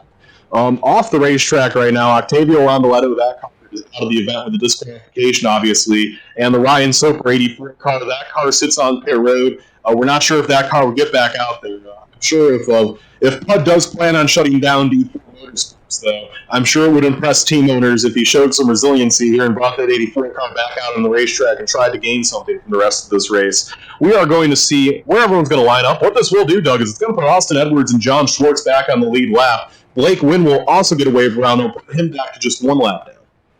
Yeah, and we'll end up with about 16 cars back to the lead lap. It wasn't that very long ago, less than 50 laps ago, where it was just a half a dozen cars on the lead lap. But as you mentioned, a flurry of cautions here, and suddenly we've got a lot of guys making their way back up. It's definitely going to help out a few of these guys that were struggling or had issues earlier in the race. They have the chance to make a comeback here now. So as they start to get lined up, as pit stops continue, some of these guys definitely still in the fight. No doubt about it. Guys out here showing some resiliency, showing some fight. You gotta love it. Here's the running order. First, Luke Turpin. Second, Jordan Babinger. Third, in a great run right now, as Greg Holes gets the black flag for causing the accident. Holes is going to have to serve a black flag. It's still on the lead lap. Up to third right now, Doug, Christopher Johnson in the 06-2 car. Johnny B has to take a few weeks off for undisclosed reasons. Johnny B will not be driving the 06-2. Johnson going to be filling in for him for at least this race. And Johnson, while not having a ton of speed all weekend, he has that 06-2 car up to third, one of the 11 cars that are going to be on the lead lap. Oh, yeah, and, he's been very quietly working his way through. He's just managed to keep the car clean the whole race and been pretty lucky in it. He's just continued to march forward. He started back in 14th. He's now up to 11th. He had dropped back a little bit. He had been a lap down. He's managed to get back into a really good position here. We'll see if he can do anything with it. I don't think he'll have anything for Babinger or Turpin, although we did see Turpin a little bit slow earlier in the race, and it does not look like he's suddenly gotten faster. We'll have to wait and see on that. But, I don't think the 06-2 has the speed to get a win, but he might be able to pull off a top three here tonight. Well, he is, if nothing else, teammates with Austin Edwards, so you have to believe there's a good chassis prepared underneath that 06-2 car. It's just a matter of if the driver, Christopher Johnson, can do something with the chassis put underneath them.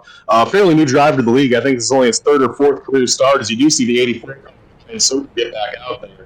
We are going to have to see if Johnson has the speed to stay up there. A car to keep an eye on up here, Doug, is we're going to agree the pace truck pulls off, field of the mercy of Turpin. Turpin gets it going. Good jump there. Babinger, probably the best restart of the second place guy yet. He kind of hangs. As the 06-2 doesn't go whatsoever, he's going to slide in the line in fourth. Oh, the 78 car is going to shove the 26 out of line. Things are already getting dicey here on the start. Quickly noting, though, Al Talinar in third right now in the 85, making just his fifth start of the season. He was the winner in the season opener. Yeah. 7 into the wall. Oh, yeah, we've got cars getting into the wall, and now we're 3 wide coming down the front straightaway. They are getting a little bit dicey. The 57 making a move to the inside, going to turn 1. The front 5 or 6 are single file up there, and it gets so close coming up off the turn. The front 5 or 6 are single file up there, but right behind them, there's just a ton of racing going on. Yeah, it's quickly getting out of hand here. Temper's really boiling over, and we're not even to that point in this thing yet. These guys are really losing patience as now they go side by side for fourth. Tyler McRae trying to reach the low side here on that 062 of Christopher Johnson. Let's see what McRae can do. McRae drives it off deep in the corner. He goes for the slide job. He's not clear. He gets a big tap. He forces himself to be clear. That kills Johnson's momentum. McRae goes into the wall. Cryer now goes down to the low side. Cryer's going to try to slide job McRae. Will he be clear? He is not quite clear, but he's going to try to force it up there, and Cryer, he leaves the hole for McRae. McRae still has the hole, although Cryer will now be able to pull off the slide job, move Cryer up to 4th. Bronson now gets through up to 6th, and this is just a madhouse up in here right now. Yeah, they are getting really dicey up here. As you said, we're not even halfway, and these guys are getting a little bit crazy out here. It's getting a bit wild. Some of these guys are trying to pick their positions back up. They're trying to get back up there. And, you know, the temperature changing, the sun's getting further down. We're going to start seeing lights come on in a minute. And I'm betting we're going to see some of these cars that have been further back start to come alive as the lights come on and the setups come in. Did get an update. Pud is getting it fixed, and he is going to come back out. So we're going to see that car back out there as well. Hopefully he'll be fast under the lights as well. Yeah, actually, Pud did get back out there. The 84 car out on the speedway right now. Bronson, he is up to 5th right now as we were noting his battle through the field. The 062 car running along the racetrack right now, he's just trying to stay out of harm's way. And actually, the 062 hand out the window. He's coming down in the pits this time by. So Christopher Johnson going to pit from 8th. And that'll likely put us down to just 10 cars on the lead lap, as we do have about 5 or 6 cars just one lap down. So Johnson makes a visit to pit lane. He must have needed fuel. Up front, it is Luke Turpin leading Jordan Babinger, and in 3rd is Alex Halliner. Yep, and this top 3 hasn't changed a whole lot since we've gone green, but it does look like going through the field here, it looks like these guys are finally starting to settle in, or at least for the moment, they're single file. Seeing a little battle with the back a little bit further back, seeing some side-by-side action right in front of John Schwartz, but other than that, not a whole lot going on in the pack, and that's probably a good thing right now, letting some of these guys get settled in here and try and get some laps put down before they start racing too heavily again. There's been a couple of cars that have gone off. There's been a couple of cars hit pit road as well since we've gone green, but for the most part, everybody's chilling out just a little bit. And it looks like everybody's waiting for setups to come in. Yeah, Gregorio Dorso just picks up 6th spot now from Tyler McRae. McRae, let Dorso go. That was a sign of peace between those two drivers. They've had issues last week, all this week. But Dorso is going to let McRae go. And in my opinion, that was really a nice move there by McRae to show that, hey, you know, I'm done with this beef we have. Issue for Chase Johnson in the 57 car. He has had to come down into the pits now as he was running on the lead lap, as looks like he might have just been running low on fuel too. That'll put us down to 9 cars on the lead lap, Doug. Yeah, and you know, on the restart, we had like 15 cars on the lead lap, and it's just been one thing after another after another. We mentioned it under caution that we had just less than 50 laps ago, there was only 6 cars on the lead lap. Then we got back up to 15. Now here we are, and we're back down to about 9 cars on the lead lap, and it's going to continue to shrink here as some of these guys go along.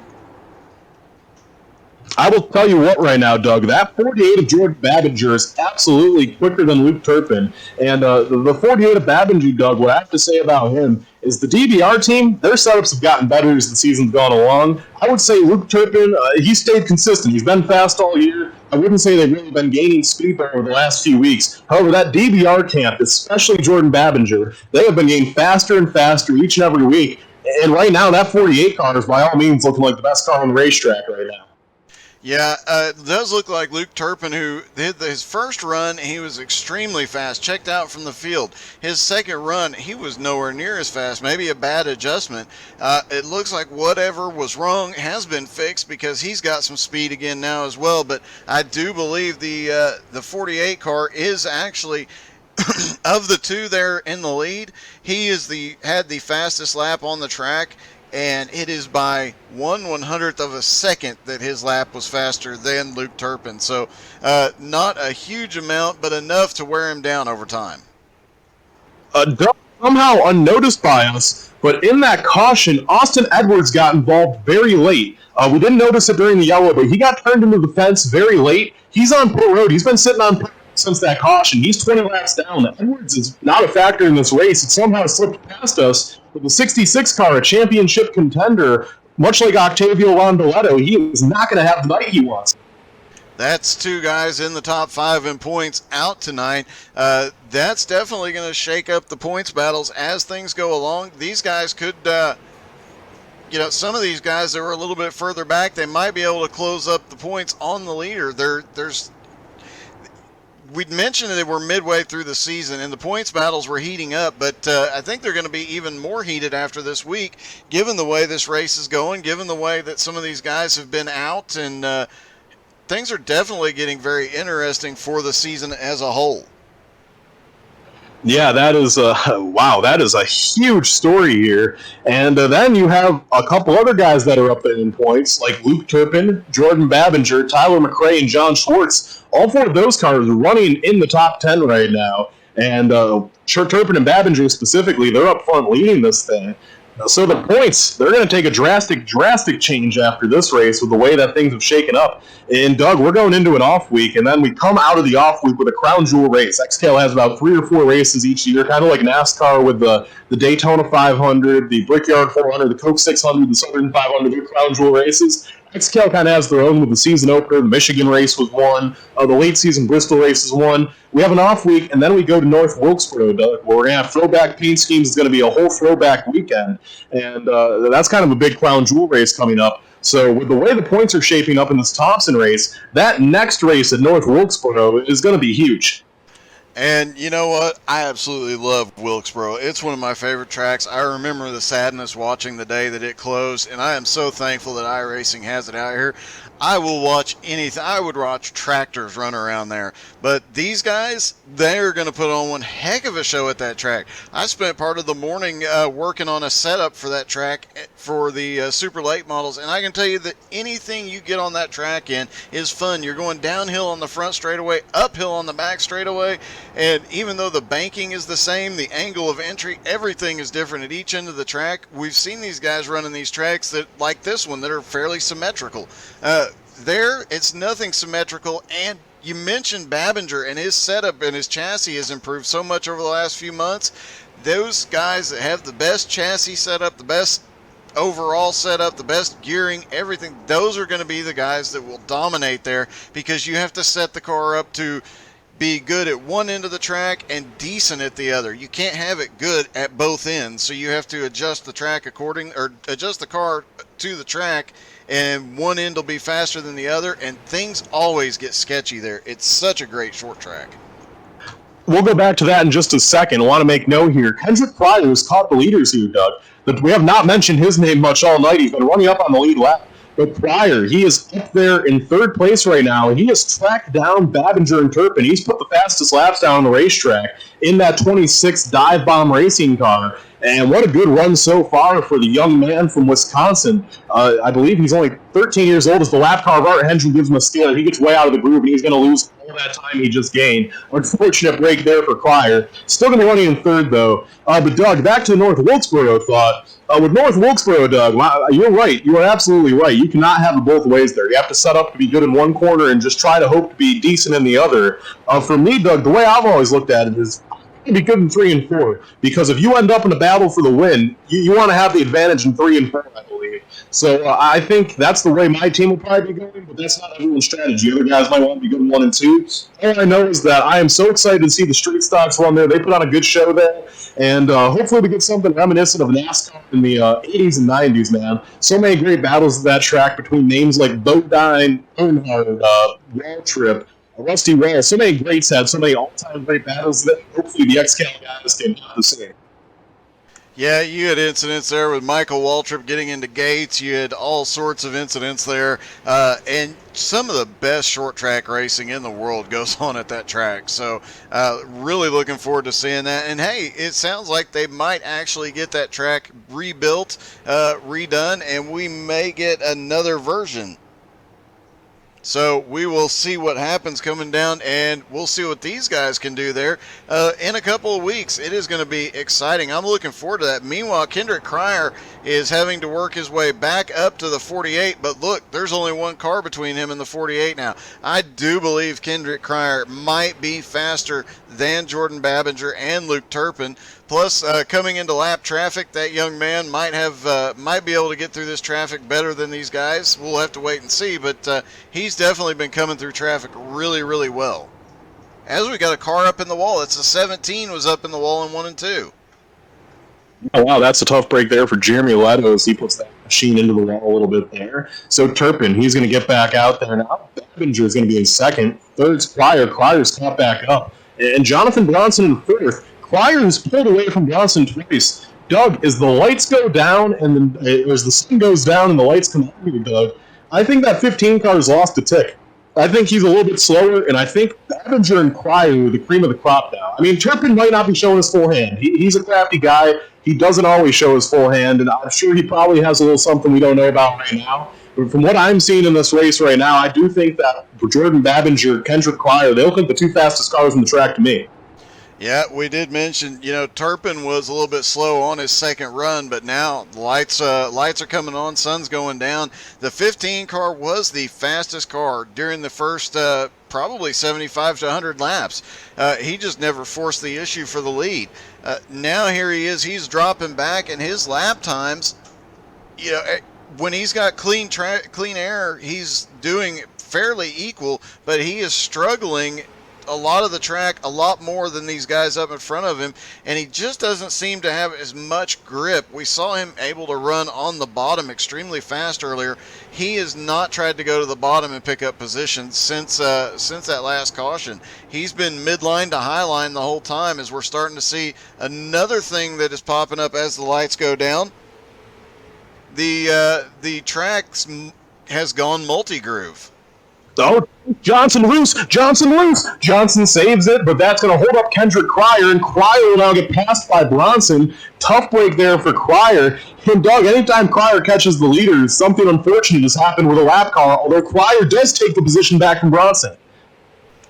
Yeah, that was a little bit wild, and right there in front of some of the leaders, as things get really, really sketchy up at the front. Things are definitely starting to heat up as the sun goes down, which is kind of ironic. We're just past halfway here, and some of these guys, now that the lights are going down, just past halfway, it's time to crank it up. Their owners and their spotters are in their ear saying, hey, your car's set up, it's for this temperature, the track temperature is dropping, go for it now. And as I mentioned, we're starting to see multi-groove racing here, full on.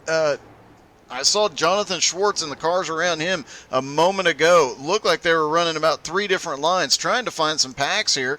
There we go. Sean Andrews, the pack he's in with Derek Colson and Blake Wynn.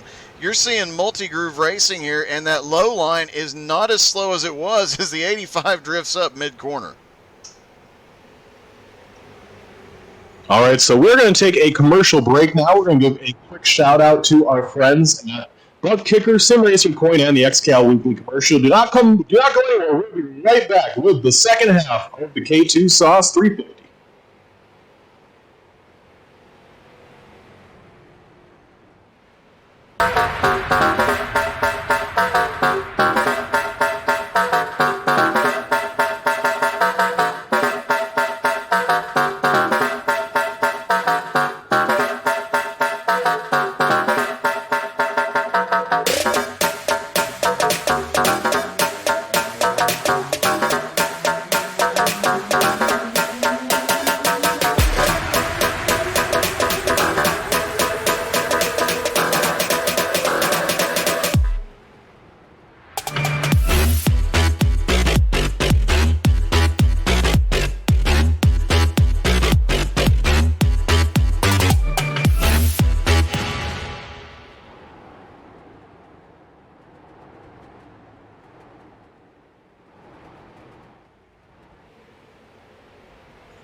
With the Butt Kicker Gamer 2, what you see and what you hear is what you feel.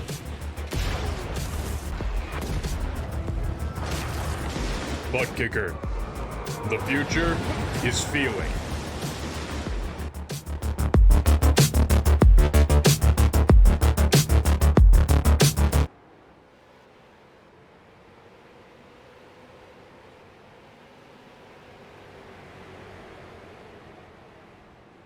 Good evening, my friend. Welcome back here to How to Suck at iRacing. My name is PDJ Zeller, the voice of XCAL Racing, and we are live here with the K2 Sauce 350 as our leaders, starting to get into some lap traffic. And Doug, once again, it's a three-car pack.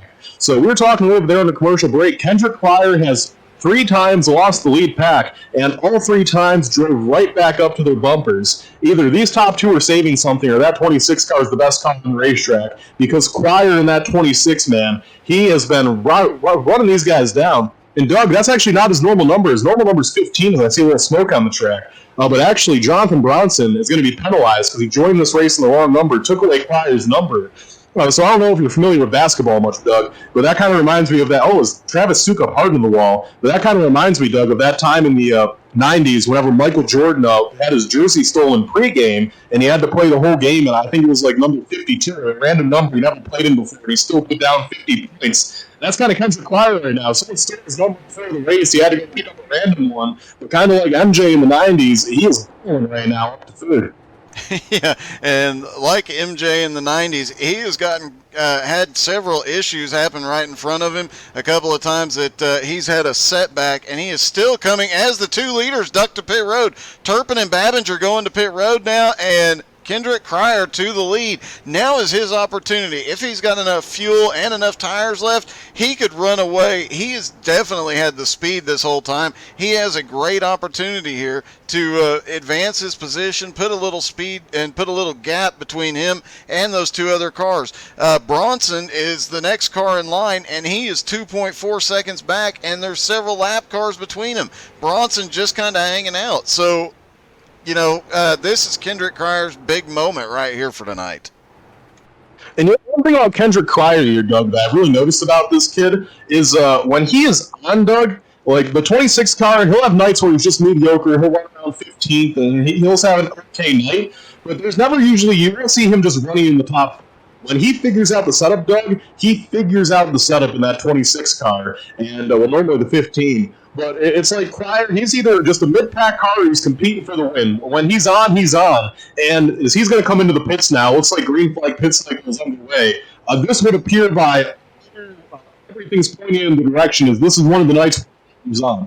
Oh, definitely. As Cryer comes down, Jonathan Bronson, Gregorio, Alex Hallinar, Patrick Sullivan, Tyler McRae, and Jonathan Schwartz are the only cars on the lead lap. Now, obviously, once that cycles through, things could change, but given the way things have gone after the last green flag pit stops, given the chaos that came as people were coming off pit road, I just, these guys staying out a few extra laps, if they can, it could be huge for these guys if they can keep it out until the next caution. Now, you never know when that's going to come, but as many problems as have happened during green flag pit stops so far, and really during pit stops in general, we've seen a couple issues under caution on pit stops. So I think these guys would be wise to stay out until the very last drop of car liquor, as Higgins would call it, is in the tank.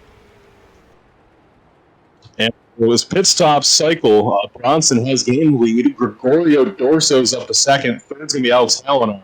And fourth will be Pat Sullivan, as some of these cars that already came to the pits are starting to cycle their way back up now through the pack. Turpin came out 2 laps down in 11th. The 48 of Babbinger came out 2 laps down in 12th, although I will say Turpin got out of the pits a good bit in front of the 48 of Babbinger.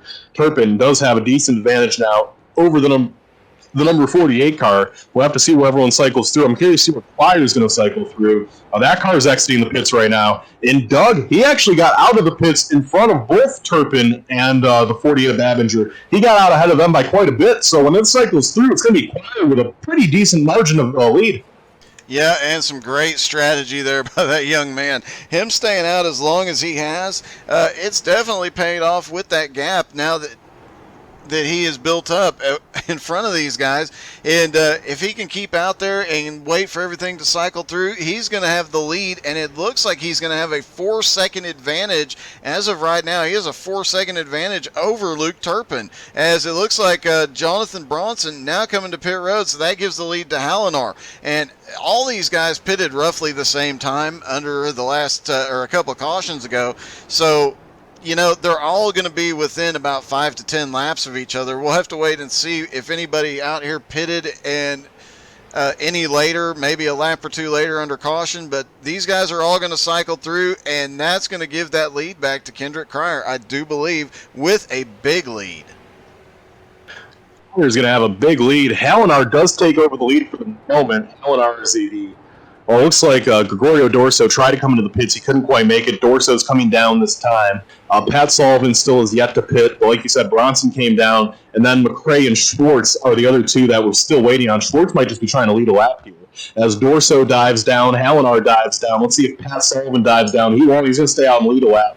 McRae is also going to stay out. And it looks like Schwartz is diving it in this time. So it is going to be just McRae and Sullivan that have yet to pit. Sullivan does lead his lap. Let's see if he comes down this time.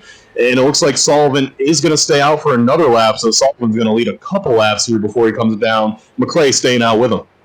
Yeah, a lot of times you do run the extra laps, if at all possible, just to make sure, because if the person leading gets to pit road before you and they get far enough down pit road, they might trigger as being first, and you just want to make sure you get those points for leading a lap.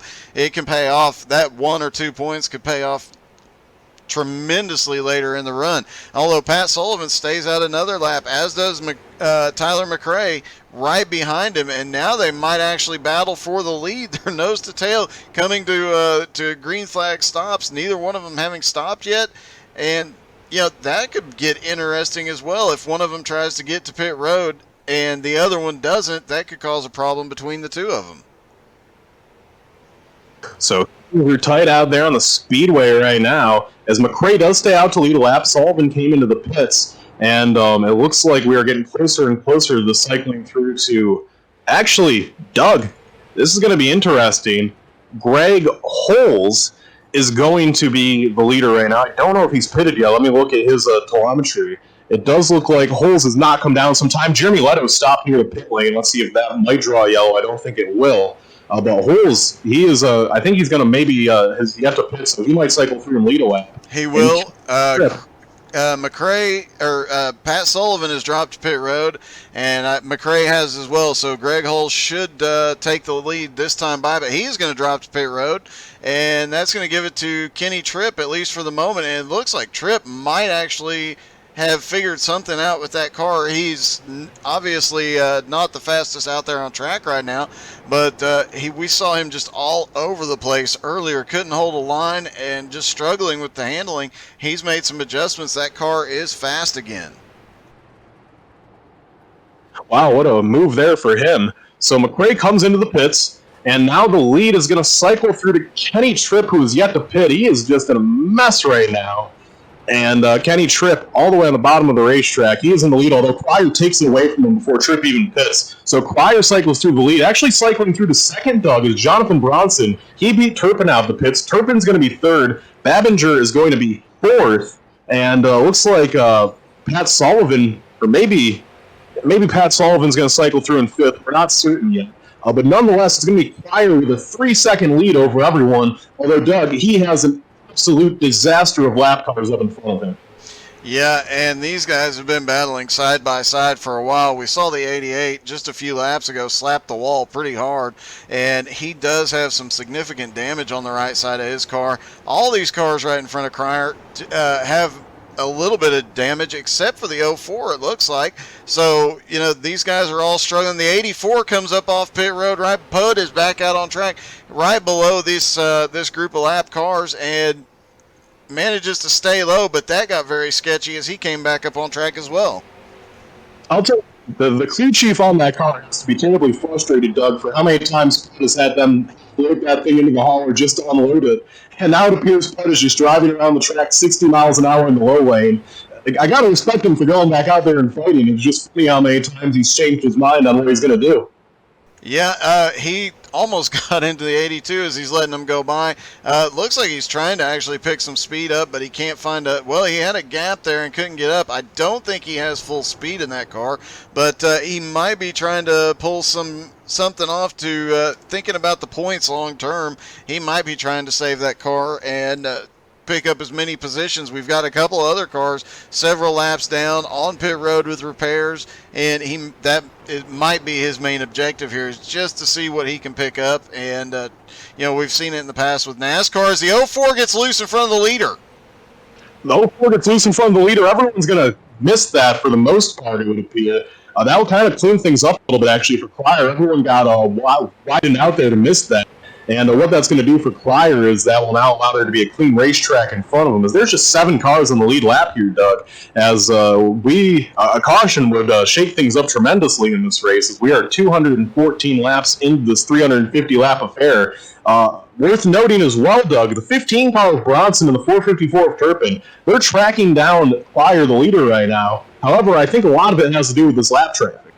Yeah, that lap traffic just got single file after Cryer came through there. I really think Cryer has the fastest car out there, but he has just had to fight through more traffic, and they were all too wide in front of him when he caught him. Now they're single file behind him. All those cars that were too wide have sorted themselves out, and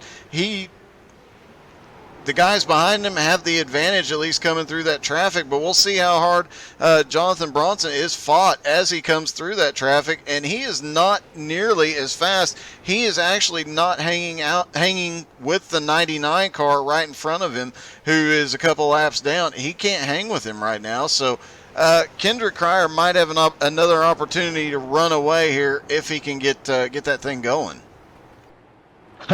Would have a moment. He decided to race again there, Doug, for a minute, and he almost ended up taking out before Jim Campbell. The chronicles of Putt in this race have been fantastic, to say the least. Up front, Cryer, he is right up on the bumper now of that 04 Jailbird. He's trying to get to the low side, and these two have a little bit of a history, actually.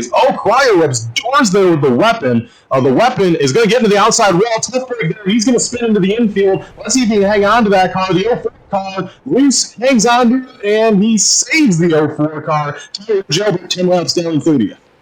Wow, that was a little bit dicey. He came off the wall right in front of he came in front of second and third place. Kendrick Cryer had gotten by clean. That was obviously not an intentional thing. He just drifted up the Kendrick Cryer car did, but the 04 just sitting right there, and really bad positioning, really bad timing. And you mentioned there's been some drama between these two in recent weeks, so I'm imagining that there is a little bit of frustration right now, and I'm going to guess that if the 04 gets the opportunity to repay the favor, he's probably going to do it. The weapon is known for moving people as necessary.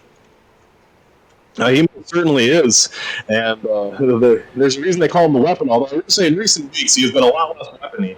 He has certainly improved his reputation within the league immensely the way he's raced these past few weeks. So Kendrick Cryer, currently the leader right now, as he continues to show the way around here at the Thompson Speedway. Good racing going on all around the track right now as this thing's heated up. We're about to have a close-ish battle lead here not too long, as it looks like Cryer is going to be caught here by Bronson and Turpin, those two, not too far behind. We'll have to see. Abinger a distant fourth, but that car is still pretty quick. He just didn't get the pit stop he needed, and because of that, he's trapped pretty deep. 7 cars in the lead lap, 2 cars just 1 lap down, Tyler McRae and John Schwartz, and that is the way they all currently run right now, as Cryer is starting to pull out to a little bit of a lead, as he has some clean track in front of him for a moment, it would appear, although very quickly he's going to be catching Sean Andrews and Chase Johnson along Putt. As it does appear, once again, Putt has re-entered the racing group. It looks like Putt is trying to actually get some speed out of that 84 again. Yeah, and it looks like he's actually picked up a position, and he's now back up on track, but that turning those slow laps, it definitely helped him pick up a position, so picking up a couple of points there, and, again, small thing right now might be a big thing later on.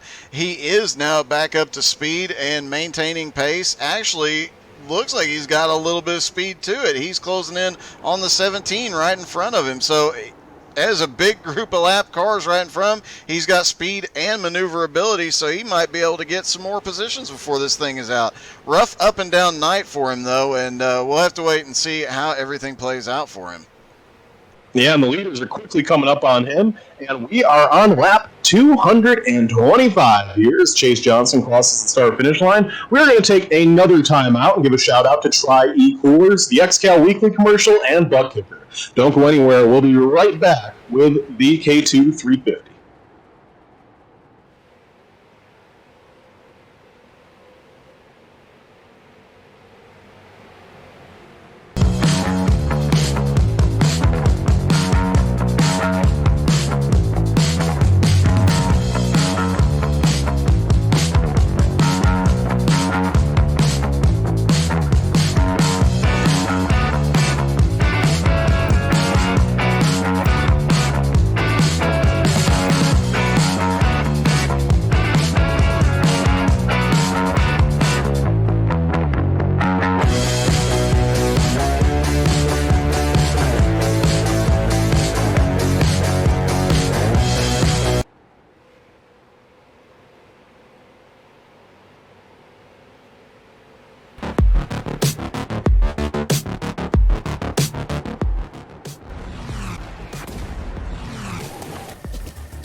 With the Butt Kicker Gamer 2, what you see and what you hear is what you feel.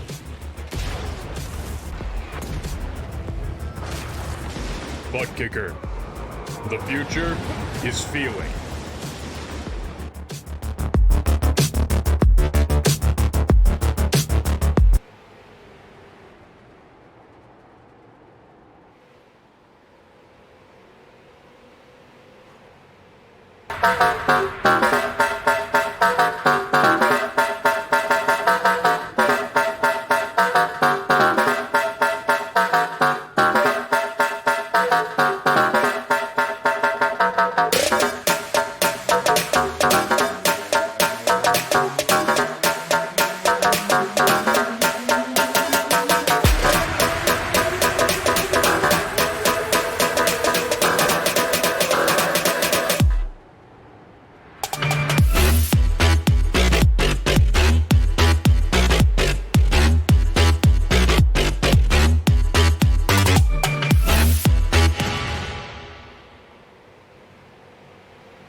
And welcome back, my friend, to the K2 Sauce 350 as we have epic racing unfolding here. It looks like Pud, we were just talking about it. Pud made it 3 wide a couple times there under commercial break. It looks like he does just get out of the way now. I think he's returned back to the philosophy of driving slow.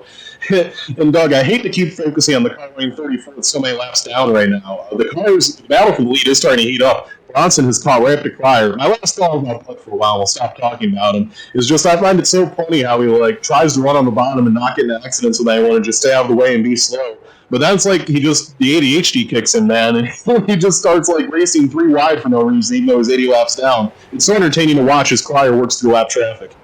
Yeah, and we were talking about, these younger guys, they get excited, and it is exciting, especially when you're running with a big name league like XCAL Racing. It's definitely an exciting thing. And they're so young that they're just like, I want to go. Wait a minute, somebody's telling me I need to chill out, so I'm going to chill out. And that chill out lasts for about 30 seconds, and then I gotta go. Got to get my name on the radio or on the broadcast and yada yada. And here we go. You start saying some real craziness. As the leader now has Jonathan Bronson right behind him, and they're coming up into a bunch of lap traffic. That's a mess right in front of them. We were talking about that too under caution. An absolute mess in front of our leaders right now. Bronson got a little loose there in the middle of the corner. He actually loses about 3 or 4 car lengths there to Cryer. So Cryer with some breathing room once again in that 26 machine. He is trying to bring that Trump 2020 car up to the front of the field. As I don't know if that's actually his sponsor, but it's on the car, so we're going to roll it. Oh, right in front of him. Everyone. Yeah, they managed to keep it. Everybody manages to keep it going. The 53 drops back just a little bit there, but right in front of the leaders. That had to have been a really, really scary moment for Kendrick Cryer, and he now has Jonathan Bronson right to the back bumper, and he's still got a mess of lap traffic right in front of him, Petey. He does. He is catching right up to Chase Johnson and all of these cats. He has right behind him that 15 car of Jonathan Bronson. And the swap cars in front of him, they're not going to be easy. There's some competitive cars. That 57 Hallinar Racing Team car, that car has been fast all season long. That's not going to be an easy pass there for our leader of Kendrick Cryer. Marty Zakawa, that 03 car is still running up in 12th position, just 2 laps down right now. That's not going to be an easy pass for Cryer right now. He is going to have to work for these positions. You know, Kendrick Cryer was funny, Doug. During the All-Star race, I had to get everyone's height and weight and their age and whatnot, and Cryer was, like, kind of shy to tell me. He acted, like, nervous about it. He was just like, I'm kind of embarrassed. I was like, why? And then he, like, told me he's 13 years old, 4'11", 92 pounds out of Wisconsin. It definitely has to be the smallest driver in the field. But you know what I told him, Doug? I'm like, you know, those little guys from Wisconsin, they have a history of being good race car drivers. Think about some of the greats. You have your Matt Kenseth, an all-time great from Wisconsin, a real little guy. Alan Kulwicki, an all-time great, real little guy from Wisconsin. Even nowadays, Ty Majeski, a real guy, one of the best short-track racers in the country. Dick Trickle, another short guy. It just seems like Wisconsin, you get these little guys that know how to wheel a car, and Kendrick Cryer just started his Legends career this year at the age of 13. He's hoping to be one of the next ones. Oh, yeah, and you know, when I was his age, I was actually smaller than him. I wasn't in Wisconsin, but yeah, you know, you can. It is a little bit of an embarrassment when you're that little, but sometimes big things come in small packages, and these little guys, like you mentioned, especially, it's got to be something in the water in Wisconsin to have that many good drivers come out of that state. I don't know of another state that's had that many great drivers. Maybe Nevada. Or Albuquerque, or New Mexico, excuse me. New Mexico's had the Foyts and several other families, but yeah, a lot of great drivers coming out of Wisconsin. And now we've got a big wreck right up front, right in front of the leaders. The future, Greg Horse was in the wall. Was getting in. That was Jonathan Bronson. Greg Horse resetted barely in enough time. If he reset a millisecond later, Bronson's night would have been done there, Doug. As we have another car around at 1. That's the 20 car. He almost gets Bronson too. The 61 gets into the 21, and they went up the track. As they were trying to recover, the 20 came around as the 61 was sideways. A lot of chaos right there. Take a look at what happened with holes here as well. The 20 car down there on the bottom, he is right behind. The 61 comes down, clips the 20. Then the 85 on the outside gets back into the 61, and yeah, like you mentioned, had he just reset just in the nick of time, otherwise the second place car would have been, I'm not going to say done for the night, but he was looking to get hurt really bad on that one. That would have been tough. He would have hit that car that was still in. Bronson was going about 70. He would have turned up that car. It wouldn't have been the same. So the leaders entered pit road. He started 35th. Remember, he started deep in the field today, so he has one of those first few pit stops. He's going to stop first. The rest of the leaders are going to come down. We're close enough to 99 laps to go. We're going to do the snap motor dot shot. 99 to go rundown. It's a little more than 99 to go, but we're going to be restarting with about 99 to go, so we won't really be able to do it at that time. So here's how the Dropping Bombs racing cars are running right now. In third position, scored this time by, is our points leader, the number 38 of Jordan Babinger. Babinger looking to extend his points lead tonight as he is in a tight battle with Luke Turpin and company. Now in 8th position, 1 lap down, should be receiving the wave around, is the 99 of Tyler McRae. McRae in that DBR car is right there in points right now. It was some of the guys like Octavio and others struggling. McRae in that SamMobile.shop car. Hoping to get a good run here tonight. You got to go a lot deeper into the field to find the next running dropping bomb. As I'm just looking over to make sure I'm not missing any of them. And yeah, no, the next one you're going to find is in 25th, 9 laps down, Stephen Rex in the 28 car. That 28 car hasn't had the greatest night. Rex was kind of on a hot streak earlier in the season, but that's cooled down. He's had some rough luck lately. And then in 26th, the one car of Trevor Birchmere. Birchmere was running up front earlier in the race. Things have not improved lately for Birchmere. In 27th, we have the 20 Hendren, another dropping bombs car. A decent night for Hendren, who's trying to fight to get up near the top 20 in points. He's just 11 laps down in 27th. And then you have Heather Patrick with another rough night for these DBR cars. The 22 car running 32nd, 21 laps down. Then you have Mike Stoddard, 35th, in 87 laps down. And those are all the drop and bombs cars. That's Snapmobile.shop, 99 to go to rundown. Be sure to use code CLAY99 on Snapmobile.shop for 20% off all your orders. As Greg Holmes has been disqualified, Doug, from this race for causing 2 cautions. Well, that's Greg was not up in the top end points, but he is definitely going to be hurt by that. I believe he was right in the top 15, if I remember correctly, between 10th and 15th in points. So definitely going to be hurting him as well. And that makes 3 drivers, I believe, that have been disqualified tonight. And we knew that some wild stuff was going to happen tonight. There was just too many tempers, too much anger and frustration, too much drama over the last week. Actually, the last 2 weeks, really since the All-Star race. There was so much drama and so much going on. A lot of arguing, a lot of... I'm sorry, Doug, but Pud spun under yellow. That car still is. Can finish your thought there, Doug. I apologize to interrupt you. Maybe we can get a replay on what happened. Yeah, let's take a look. Pud was coming through 3 and 4, and he just gets down on the apron and gets the car kind of half on the front half was on the apron, the back half was on the banking, and there he went. Manages to get it pulled back together, but definitely having a rough night is Pud. Yeah, a Pud night for Pud out there. As this is probably the most we've mentioned him in a lot of weeks, Doug, but it has not been for any of the right reasons here. The one thing I will give Pud, though, Doug, is that he is out there, he is still fighting, and in that 84 car, I respect the resiliency, and as a team owner, I don't know if I necessarily want to put, if he does that team, you don't know if I want to put him in the car based off of the speed performance and those aspects of him tonight. But he is showing a lot of heart, and that does go a long way in endurance racing, showing that he's not willing to give up even when he's quickly frustrated. Oh, yeah. I mean, a ton of heart out of that kid. He's actually picked up a couple of positions since that long pit stop. He's now up to about 34th. And, it's been a wild up and down night, but with 3 cars getting disqualified tonight, with everything going on, with all the tempers, with all the bumping and bang. Remember, the 04 is still out there somewhere, probably pretty annoyed with Kendrick Cryer. There could be a lot more happening here tonight. And I just looked down and noticed that Aaron just said, Pud, I swear to God, and that was it. Green flag in the show. We're back underway here as the president of XCAL Racing appears not to be too happy with Pud after his antics tonight. Aaron Hillbush giving a stern warning there to Pud in the chat. Leader is Jordan Babinger, though, Doug. He got the lead through all that. We didn't really know much about the pits because there was so much going on under yellow. Babinger got the lead. Turpin's in second. Third is now Bronson, and fourth was the leader before the caution, the 26 of Cryer, so we'll have to see if Cryer can fight his way back through. Fifth is Tyler McRae, sixth is Alex Hallinar, seventh is Gregorio Dorso, and eighth is Jonathan Schrinks. As though the 8 guys know that, Cryer has a moment, Cryer's going to hang on to it.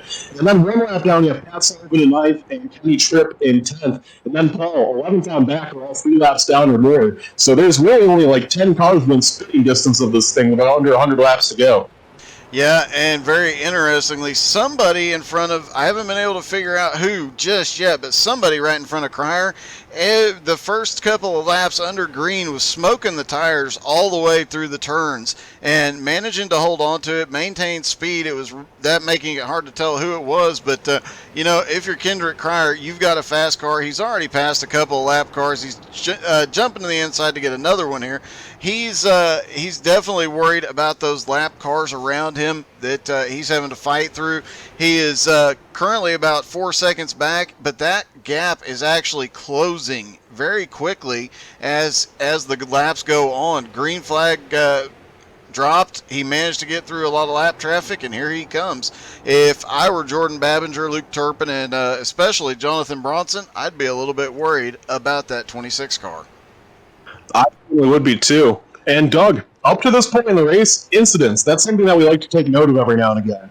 The cars with the most incidents, Pud has the most with 33. Second most is Tyler Batchelder with 29. And third most is a car that's out of the race. Logan Jones had 24. He's been out of the race for a while. It's been a rough night for Jones. Least incidents, Doug. We only have one car with less than 4 incidents, and this is a name we have not said once tonight.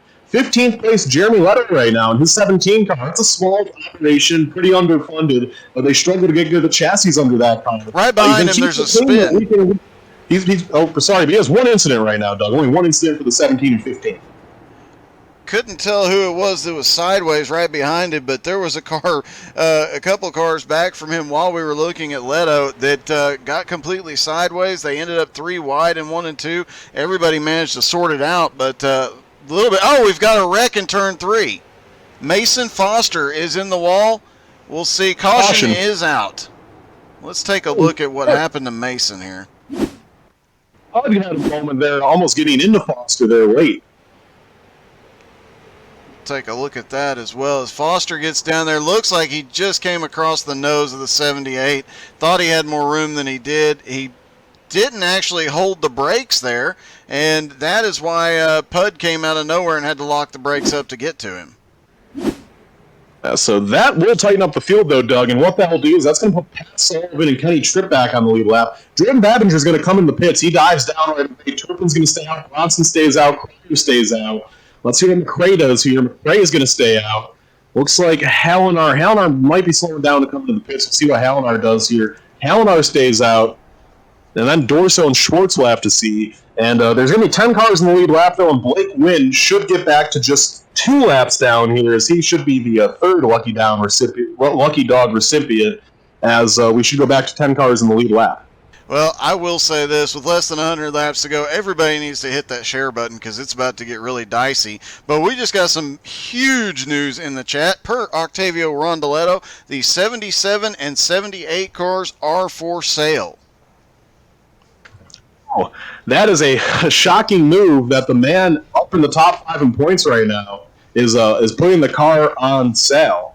And that is a tough break there. And that is I don't know. I feel like if I was Octavio Rondoletto, I don't know if I would sell my team based off of a Thompson race. You know, these are kind of brutal, tough races. You're going to have some calls not go your way every time. And if I was Octavio, I think I would stick it out a little bit further into the season.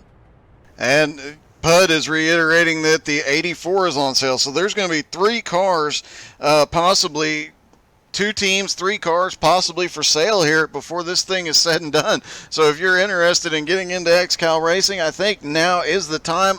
The 77 and 78, both good points positions, both of those cars, and the 84, obviously an underfunded team could make a comeback. You could get into a team very cheaply and then make your way up through the field. That could be a great buy-in opportunity for somebody. Yeah, that is, especially Rondoletto, that 77 car, that's for sale. That's a car that's for sale that's in the middle of the championship battle. So essentially someone could buy themselves into the championship battle. I am going to be very, very curious to see how that story unfolds. And I'll be curious to see if Rondoletto maybe changes his mind or what happens here. I would like to see Rondoletto continue to compete. He is one of the most exciting stars of the XCAL Racing League. And certainly would not want to see Rondoletto go anywhere. So we're going to get restarted. Turpin's going to be the leader. Bronson will be second. Third will be Quire. Fourth will be that 78 car that possibly is for sale of Gregorio Dorso. Fifth will be Jordan Babinger. Sixth will be Alex Hallinar. Seventh will be Tyler McRae. Eighth will be John Schwartz. Ninth is going to be Pat Sullivan. And 10th, the last car that should be on the lead lap, will be Kenny Tripp. As we have 10 cars on the lead lap as we get ready to get this thing restarted. And we're going to have about, it looks like round 85 to go when we go green here, Doug, although they're having some issues getting lined up. Yeah, and, interesting note here is that from here, most of these guys will be able to go the distance on fuel. We saw 80 to 90 laps earlier in the race. Another interesting note is the 8th place car, John Schwartz. We talked about him earlier tonight. At one point, I believe he was 3 laps down. He is now back up here battling in the top 10. He's been not the fastest out there, but definitely one of the more consistent and managing to stay clean all night, and that has been the most important part of this. As they get ready to go green flag racing, we'll see if Luke Turpin can get another good jump as the pace car is off. Turpin does. He gets a big jump down the front straightaway, green flag in the air. This is a shift. Bronson misses a shift, and caution's out immediately. Caution is thrown right on the start. Was there a wreck in there somewhere? Not that. Wait a minute. I'm seeing a note about Kenny Tripp going off track. I'm trying to take a look at that real quick. Oh, it's caution worthy. The only thing I can think is the field wasn't lined up race control wanted, so race control must have thrown the car. I think this junior admin Bowen Smith tried to delay the yellow, but he threw it after the green had already been thrown, so it just triggered a new caution. Well, definitely, Jonathan Bronson and Luke Turpin have been up here a couple of times tonight, and the pace car, they're still waiting on the pace truck to catch up, so that's going to cause some problems as well. But these two have been up front, and Bronson has watched the restarts of Luke Turpin a couple of times, and that restart, he showed that he's kind of figured things out, what Turpin's doing. Turpin's going to have to change up his strategy, wait a little bit longer to restart this time to throw him off. Now, anybody who was short on fuel coming on that restart with these pace laps, that's going to put them fully within. Everybody can go from here. We were at 85 laps when they restarted, and then this new caution comes out, and they're going to be... Actually, update. It looks like they did get... That was a delay. It was not an official caution. They got it out just in the nick of time. I watched, and the iRacing flagman was going to pick up the green flag. He had it in his hand, and then quickly dropped the yellow back down. Like, it was like a millisecond just in time that they got that delay in there. And that definitely threw things off for a lot of these guys up at the front, but definitely changes the complexion, because some of those guys would have had to start, but would have had to pit. But now with this extended caution here, these guys, everybody will be able to go the distance from here. We'll restart with about 80 laps to go now. So let's see how this ends up shaking down. I'm just looking to see where everyone's kind of running right now. The caution will get delayed again. This is going to be a long delay. I think there's a assortment problem going on right now. The top 8 cars as they run are the top 8. 9th and 10th are at the back of the pack, as they should be. And the lights are still on the pace truck right now, so we're not going to go green this time. What this is doing, Doug, is we're going to go green with a little under 80 to go. And I'd highly doubt this is the last yellow, Doug, not to be pessimistic, but we're probably going to see another caution. I'm thinking with cautions that pretty much everyone, for the most part, should be good to go on gas till the end. If we go green, it might get a little bit closer. But I think we're going to have enough cautions here where fuel probably shouldn't be much of an issue, but you never know. Yeah, it's like I said, most of these guys pitted between lap 80 and 90. Anybody that was at the 80 window with these pace laps is going to be well within the window now. Just looking through the field, I'm looking actually for the 04 car, because you mentioned the possibility of another caution, and I think if the 04, if the weapon can get back to, and he is back currently in 29. Matt Baker qualified, Doug. Oh my, so that makes 4 disqualifications tonight. Green flag in the air. We go green this time. Bronson hangs on Turpin's quarter panel. Bronson hangs there side by side down to the one. Does Turpin pull the slide job? Turpin with a connection issue there. He is going to pull the slide job. Bronson gets shuffled up into the marbles. Cryer now is going to draw even with Bronson. They are side by side down into turn number 3, and Cryer gives Bronson the door. Cryer's clear for third. Bronson's not going to be very happy as they're going to have turns 1 and 2. Will Bronson give Cryer into the tap here? Let's see. And, oh yeah. Yeah, and, Cryer up into the wall. The 99 now in the wall right behind him. Cryer loses another position to Babinger. Babinger trying to fight and pick up some positions here. Been one of the, not been one of the fastest, but he's been consistent and been up front. As they continue to battle on here, these guys looks like they're going to calm down a little bit. And I was looking for the 04. He is back in the 20s, in the low 20s, I do believe. And, excuse me, he is he's still looking, I would imagine, for Kendrick Cryer as well. Once they start lapping, that could come into play as well. We talked about potential for another caution. That could be where it comes from. But really back here about where Kenny Tripp is, a lot of guys side by side all the way up in front of these guys as well. A lot going on track right now. So Matt Berry in disqualified. That's pretty big. He's up there in points. I think he's like 7th and 6th. And that is now the second Rolling Thunder Racing car that has been disqualified out of this race. It's going to be a tough points night for them, although their third car, Luke Turpin, is the leader right now. And I have to say, Turpin might have saved his best for last, Doug. He has been the fastest car on the track every lap right now. The second fastest car is Cryer, but Cryer, with Bronson putting him in the fence there, Cryer is just kind of trapped now behind Babinger and Bronson. With how hard it is to pass, Cryer is going to need some assistance here if he wants to get up the battle for this win. And not to mention, even if he gets around Babinger, we know the 15 and him are pissed off at each other now. That could break down tremendously. Yeah, that I don't think Babinger's going to be able to hold the 26 off for long. 26 already looking to the inside coming off turn 4. I don't think Babinger can hold him off long. Babinger's been decent, been consistent, but he's not been what you would call really fast here tonight. Meanwhile, the 26 has been extremely fast. Once he gets there, he's going to clear him pretty quickly if he stops rubbing the wall on the back straightaway.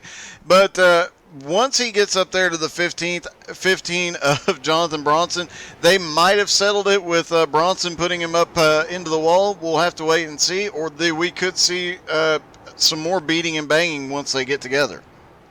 Yeah, right now, Cryer all over the points lead of Jordan Babinger right now. That is going to be exciting here, as now Cryer pulls right to the end of that 48 car. Let's see. Oh, Babinger's going to give way. Babinger's going to give way. And Doug, that is so smart. You want to know why? Babinger, he's a calculated guy. He knows every move he makes. He races with his brain just as much as he does with his hands and feet here, Doug. He knows the 26 car and 15 don't like each other, Doug. I think he's looking at it as, you know what, let him go and let those two like each other. I'll take second. Yeah, and even if he doesn't, he's the points leader. He's got some of the top points guys disqualified here tonight. The points are going to shake up dramatically, but he stands to gain so much as long as he gets a top 5 finish. And 5th place, Alex Hallinar. He has had a heck of a run after starting in 36, but I don't think he has the same amount of speed right now. He is like 0.2 of a second slower than Babinger right now, so I don't think he has the speed to get up there. As long as that 48 car can hold on to that 4th, even that top 5 finish is going to be great for him. Gregorio, another car that's had a great run. He started in 38 and now up to 6. We've seen this team, the 77, the 78, they are just so dominant the last few weeks. Obviously, the 77 disqualification hurts the team overall, but that does not slow Gregorio down at all. And that team owner's got to be proud of that, at least tonight. No doubt about that. Gregorio still running up in 6th right now, and he has a pretty decent margin over John Schwartz and Tyler McRae, who run in 7th and 8th right now. Luke Turpin, though, up front, and Turpin leading this thing. Bronson not really catching him much right now. Bronson is running slower than Turpin. Turpin is making the gap larger by the lap. One thing I will say, Cryer isn't really catching Bronson now. Now that Cryer is in clean air, that car, I almost want to say that Cryer might be driving it too hard right now. Maybe because of the effect of being 13 years old. He doesn't look quite as smooth as he did earlier, and I think Bronson might have gotten his head a little bit when he put him in the wall. Oh, definitely. That is something that with age comes wisdom, and he is still learning. Obviously, once he gets out there, you mentioned he's getting into Legends racing. Once he gets out there in a real race car, he'll learn a lot more patience, and obviously with age comes learning a lot of patience as well. He's got a lot to learn, but he is showing here he's got a lot of speed as well. He's going to be one that is fairly dominant, as it looks like. Caution is out. Caution. Ryan Seams. Let's see what happened to Ryan here. Go down the front straightaway, off into turn 1. The 28 just got into his left rear quarter panel, and the 66 gets collected in that as well. Several cars have to get evasive to get around him. And it looks like Derek Coulson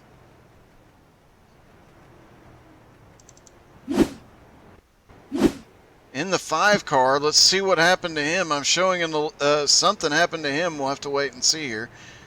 He was checking up for the caution. Oh, the 062 was checking up, almost got into the 57. Derek Colson had to literally stop on track to avoid being involved in another incident.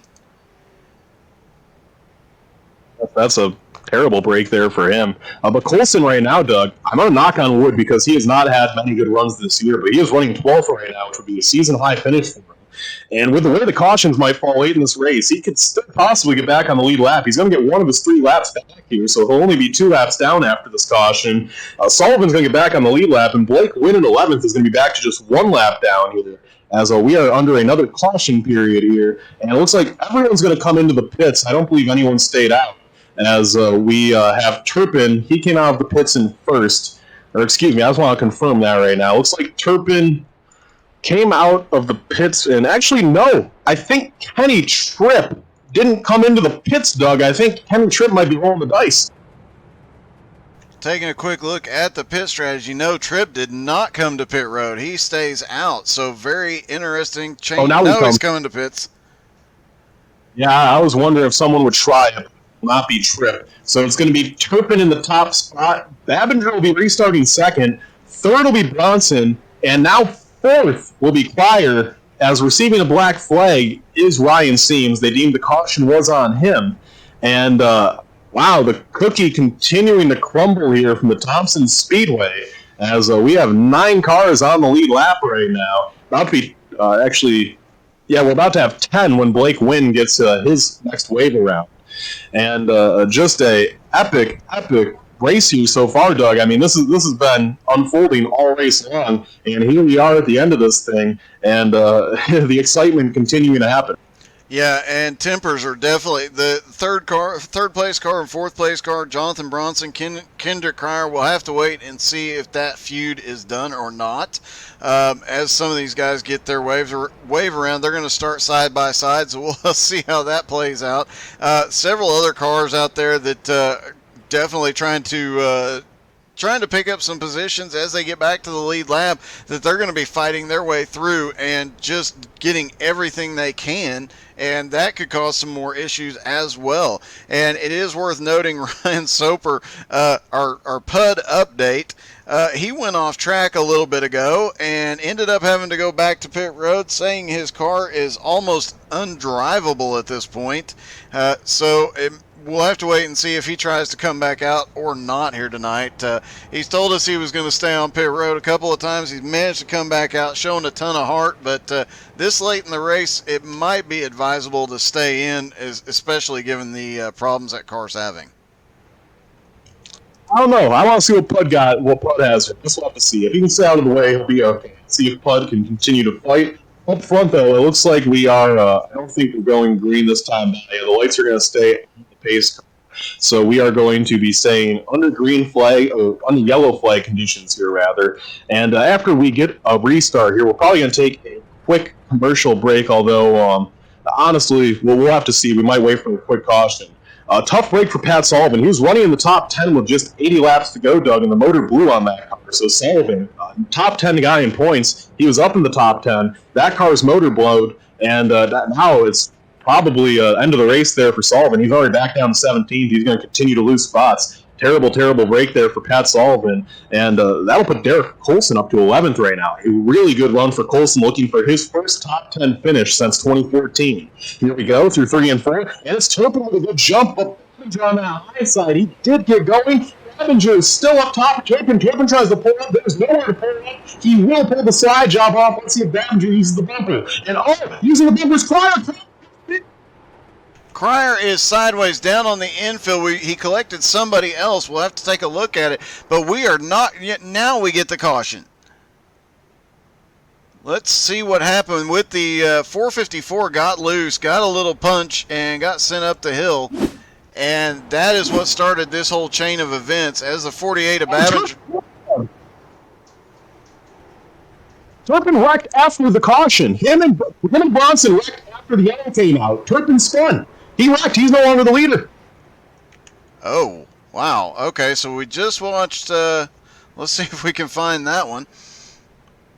Oh, they are going to give him the lead back since it happened on the yellow, Doug. Nonetheless, Bronson did get into the quarter panel and just about spin Turpin on the yellow. Several cars went off track in that incident. Chase Johnson, Kendrick Cryer, obviously, Tyler Batchelder, looking to see if we can find the particular post.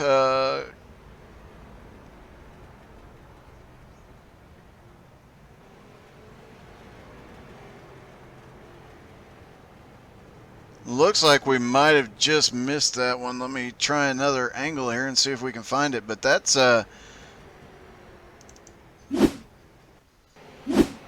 It's okay, Doug, if you can't find it, to be honest with you, because... Oh, I see. The 15 just gave him a little tap. They got together, and Turpin slid up the track. Gotcha. That was a bit wild. No, I thought he spun it first. I just saw it out of the corner of my eye. I was smoking 354 dead sideways. Like, oh my goodness. We are going to take our final commercial break here with just about 50 laps to go. We are going to give a quick shout out to Sim Racer Coin, Try, E-Coolers, and the XCAL Weekly Commercial. Don't go anywhere. We'll be right back with the epic conclusion of the K2 Suns 350.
Back here, and green flags in the air. Bronson hangs on the quarter panel of Turpin on his restart. Turpin cuts the nose off. Bronson drives it in deep. Turpin slides up in front. Bronson with a crossover.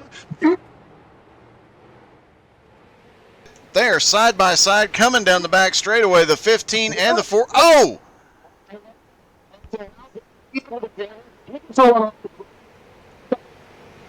454 manages to get back in the lead. And now Helena, high as he's weighing all race, he's up to third right now, Doug. Yeah, that was a wild restart.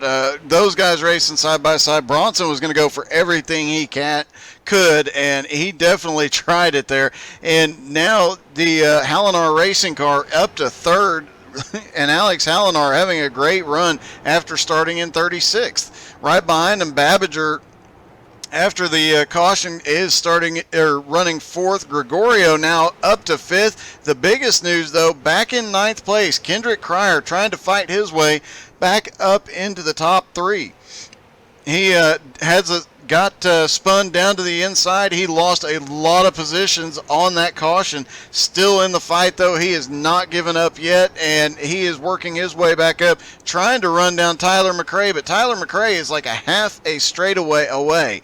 And with 46 laps to go, Kendrick Cryer is really going to have to push it to pick up any positions. It's still a great run out of that young man, but, he was running up in the top 3, and there's no telling how good he could have done had that incident not happened. Up front, Turpin leads, but Bronson continuing to put down some nice lap times right now. That 15 car is absolutely a factor here. He is not out of it yet. This time by, Turpin 4.58, Bronson 5.82. So that time by, Turpin was faster, and Bronson driving that car so deep into the corner, I can't imagine he's getting much of a run off. The 15 car, a decent run off that time, as we have about 45 to go, as Doug just said. And we'll see what it is this time by if the margin closes up at all. This time by the flag stand, it is Turpin. He runs Bronson ran a 5.50, Turpin ran a 5.09. Pretty much even with each other right now. Only a tenth of a second lead for Luke Turpin. Although Bronson, that car just doesn't look like it's getting through the corner quite as smooth as the 54. The battle for third, however, is about to get heated up. As you have third, Alex Hallinar, fourth, Jordan Babinger, fifth, Gregorio Dorso, sixth, Kenny Tripp, seventh, John Schwartz, eighth, Tyler McRae. They're pretty much all running nose to tail right now, and only one of them could probably end up third with the way this is going to unfold. Oh, definitely. These guys are all just about nose to tail, and Kenny Tripp has picked up a ton of positions. At the start of the race, he could hardly control that car. He dropped way, way back, dropped a couple laps down, worked his way back up, and now here he is battling for fifth, looking for a way around Gregorio, and it's obvious he looks to the inside, drops to the apron, can't quite get there yet, but Gregorio definitely in trouble with that 12 car right behind him. And right in front of him, Jordan Babinger was battling for the lead just a few laps ago. So everything could change here at any moment. Any of these guys are within striking distance of third place, and if anything happens up front, especially, we've got enough time that lap traffic will come into play if we stay green, and that could definitely help some of these guys manage to pick up some more positions. Yeah, right in front of our leader, Jeremy Leto has a little bit of a moment there as he gets loose in 13th right now. He keeps way to the leader, and Turpin will put him a lap down. Turpin opening up a gap here on Jonathan Bronson with 40 to go. That Turpin machine starting to pull away a little bit. Very interesting to see the way this is unfolding with Turpin. And Doug, it appears as though that 454 he got better and better as the night went along. I mean, I know we're on the pole. He's definitely led the most laps tonight. And even though he's led the most laps, he's been pretty much running the lead for most of this race, Doug. It really doesn't feel like he's dominated it. Pretty much most of the stages of this race, we felt like another car was faster than him. However, here in this last stage, here late in the night, I think that 454 car is the best car on the track, and I think he's just been saving the stuff here for these final runs. Yeah, you got to believe. I mean, he had one run that he was actually slowed down, and we mentioned it after that first caution, that first stop. When they came back out, he was actually extremely slow. He wasn't catching lap cars as quickly. Now it's like it almost seems like he was driving the first half of the races. We've got a car in the infield. No, he pulls off. It's almost like he grabbed another gear finally, like he'd been racing in third gear, because he is just checking out. He's running away from Bronson. Alex Hallinar is falling back as well, and that group right there battling for third through about 7th, 8th place, they're all nose to tail, but they are continuing to lose ground to Bronson and Turpin. So these two guys are definitely the two to beat here in the closing laps, but I just don't know if anybody can catch up to Turpin at this point. Without a caution, I don't see anyone taking this race from Luke Turpin. Without a caution, there's some lap traffic miscues with Luke Turpin. Bronson's not going to track him down. Bronson is absolutely not quicker than Luke Turpin right now. Turpin's beating him by about a 10th every lap. Hallinar in third is most certainly not better than Turpin. Dorso gets into the bumper of Babinger. The points leader gets shoved up into the marbles. He's going to hang on to third or fourth, though. Dorso, though, here late in the going, he's not afraid to use the bumper. Kenny Tripp just looking on. And John Schwartz sitting distantly in 7th right now. And in typical John Schwartz fashion, with 5 incidents after running in the back all day, here he is competing for a top 5, Doug, with about 35 laps to go. And he's just hoping they get a little racing before he'd way to him. Yeah, and he is the times that we've looked at him tonight. He's just been taking positions away when opportunities present themselves. He's not been pushing, and that's the key thing that we see out of Schwartz week in and week out. He is he just works his way through the field as people let him by, as he wears people down, and here he is again, right outside the top 5. I would almost put money on the fact that before this thing is all said and done, he will find a way to get a 5th place or better finish, especially with that group getting racy in front of him, as Kenny Tripp keeps looking to the inside, and Schwartz actually backed off a couple laps ago when Kenny Tripp, when the incident happened with Babinger and Gregorio, and Tripp was looking to the inside. Schwartz backed off a little bit, and now he's starting to close back up on Kenny Tripp. And these guys, he just needs one good opportunity, and he'll be able to take some positions here. Yeah, I'm curious to see what Schwartz can do. Update on the lead. Turpin continues to pull away.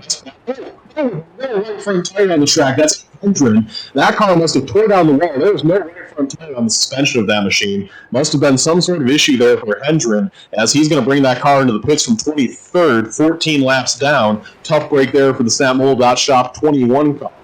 So up front, Turpin continues to lead. Bronson second, but this battle for third on back is where the action's at, Doug, right now. We have Hallinar leading the pack. Hallinar has not been in third all night, and to be honest, I really don't think he's the best car out of this group. I almost think he might be the worst car out of this group, and he's holding them up right now. But Hallinar, he has that high side, and unless someone moves him or something screwy happens, it's going to be tough to get around him, even though the cars behind him are probably quicker. Yeah, and the 48, we talked about it. He's the points leader. He obviously, with all the chaos here tonight, with people getting disqualified, with people being involved in accidents, he's going to pick up some points here. As long as he stays in the top 5, his lead will extend. And I would imagine that he is not going to be the one to use the bumper, but I'd worry about Gregorio and Kenny Tripp right behind him. Kenny Tripp races everybody clean. And Gregorio, we saw him use the bumper once. But it's so rare that you see him use the bumper. So these guys, they might be safe as they run, and Hallinar might actually pull off a third here unless he makes a mistake. So we'll have to see as looking at this battle right now, continuing on unfold. Babinger in 4th, and Doug, the only thing that's hurting Babinger here is that the second in points is Luke Turpin. So Turpin, we're leading most laps, winning this race right now. Babinger, he'll gain a points lead over everyone else in the points, but the guy in second is going to close the gap if not take the points lead away. It's a close margin between those two. So Babinger, despite a top 5 run, there's a chance with the way Turpin's running that Babinger could lose the points race. So every position is very important here, and Babinger, I would expect him to try to get the podium position away from Hallinar for that extra point on Turpin. So as the season winds down, those two are kind of starting to separate themselves a little bit, especially with Octavio getting disqualified tonight, and the way things have kind of unfolded here tonight. It's starting to turn into the Turpin versus Babinger show, with John Schwartz just kind of waiting in the distance if those guys start to wreck. Oh, yeah. Schwartz is, he's closed back up, and then when he sees something sketchy happening in front of him, he backs off a little bit. He can obviously run back up to Kenny Tripp at any time he wants to. It only takes him about a lap and a half, and then he's back to the back bumper despite almost a second between them. But there's been so much insanity going on in front of him, and he knows these guys are about to start getting dicey. And you mentioned Babinger, he needs to pick up 3rd place. He needs a podium finish here. There's some lap cars coming into it, and Babinger is starting to look low. His teammate in the 22, he comes by him. He drops down low, but the other lap cars aren't going to be as easy, and he might be able to use them as a pick here as the 20 car, trying to get out of the way, almost drifts up onto the track. Yeah, that was a dicey moment there as the battle continuing to heat up. Babinger and Hallinar actually starting to pull a little bit away from Gregorio and Tripp. Let's see if Tripp starts to get racy here with Gregorio. I'll be curious to see what goes down between those guys. Right on the bumper of him is Kenny Tripp. He is pretty much staring into the back bumper of that 78 car. Let's see what Tripp does here. Tripp peeks to the inside. There is just nothing there for him as these guys are getting kind of racy here.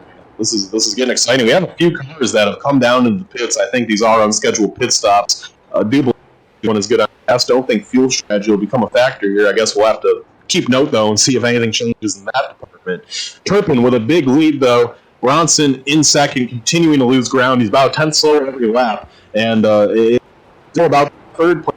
There we go. Kenny Tripp dives underneath Gregorio Dorso, and Tripp, he's looking like he's starting to want to get in that top five. I think it's time to get racy for the 12 team. Yeah, he definitely is. You mentioned the fuel mileage. We saw everybody stop at lap 80, and we knew everybody could make it from there. It was not a stretch. They had enough pace laps since then to do it. But on this last caution, a bunch of people stopped, but it was fuel-only stops, which I found a little bit peculiar. But we know everybody can make it from here, so I don't think that it's got to be set up or damage or something like that. As as Putt is back out there in third place, Hallinar to the inside, Babinger right there with him.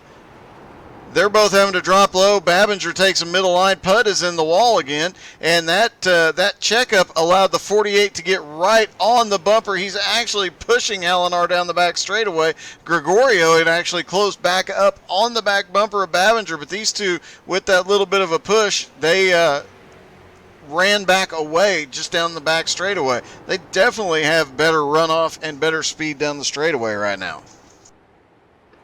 Yeah, these cars are all getting racy here late in the going. This is go time here from the Thompson Speedway down in Thompson, Connecticut here in the closing laps. Putt is getting involved in that battle for fifth right now. Putt is not backing off from them guys. And the Chronicles of Putt, I really hope it doesn't have a terrible ending here like the Sco Concord. I hope he can just prevail and stay out of the way.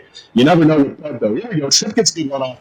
He is right on the bumper of Dorso. Let's see if the cars get used as Turpin makes his way around the lap car of Chase Johnson. Turpin shouldn't have to deal with too much more lap traffic as this race closes out. We'll have to see. But back focusing on to the battle for third and on back, Babinger still on that back bumper of Alex Hallinar right now. And we're 10 laps away from this thing being 5 to go and no more cautions. So we get a bump now. Kenny Tripp was a bump to the 78. Tripp now gets down to the low side. They're side by side for fifth. Yeah, here they go back down the straightaway. We've seen Tripp get to the inside a couple of times. This time, though, he's got the whole car. Caution is out. Caution is out. This changes everything, as it looks like it was John Friley that six car also involved in it. I believe the 151 of Ryan Seams again. Yeah, the 15 got into Ryan Seams, was just trying to get him to move. And the 04 was there. He was involved. He took a hard hit to the right front. Seams manages to get it correct. He gets down to the bottom, but several cars. Actually, this one's not too terribly bad. It looks like John Friley just spun when he checked up, and it looked like Putt actually trying to avoid everything came back down. But, yeah, the main issue there was with the 04, the 15, and the 131 of Ryan Seams. The 15 just got into turns 1 and 2 so much deeper. The 04 actually pushed the 15 up into the wall as he was trying to avoid the spinning 131 there. That does change everything, because now they're going to restart, and they'll restart with less than 10 laps to go. They'll actually probably restart with 5 to go. So once they restart, there will be no more cautions. Jonathan Bronson disqualified for causing that caution, Doug. Bronson disqualified from second position after he ran second all night. He wrecks a lap with 10 to go. DQ for the 15. That moves Hallinar to second on the last restart of this thing, likely. Babinger to third, and Kenny Tripp to fourth, Gregorio to fifth, Schwartz now up to sixth, and I guarantee you Schwartz is not done yet. He just lucked into that position, but now he is going to go for it. I think he's got enough speed to get past Gregorio, but it'll be very, very close. Those two cars are pretty even.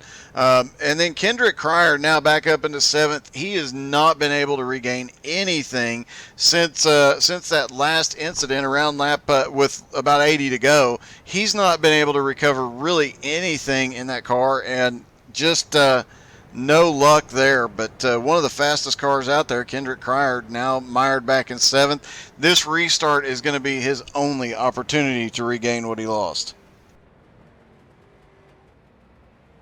So this is how we're going to restart here, Doug. It's going to be Luke Turpin first, second Alex Hallinar, third Jordan Babinger, fourth Kenny Tripp, fifth Gregorio Dorso, Sixth, John Schwartz, as high as he's ran all night, he's going to be in sixth. Seventh, Kendrick Crayer. And Doug, one car did come into the pits to get tires under this caution. It was the 99 of Tyler McRae. He's going to be restarting eighth with fresh tires. Do you think there's anything he can do with those fresh tires? He will be starting from eighth.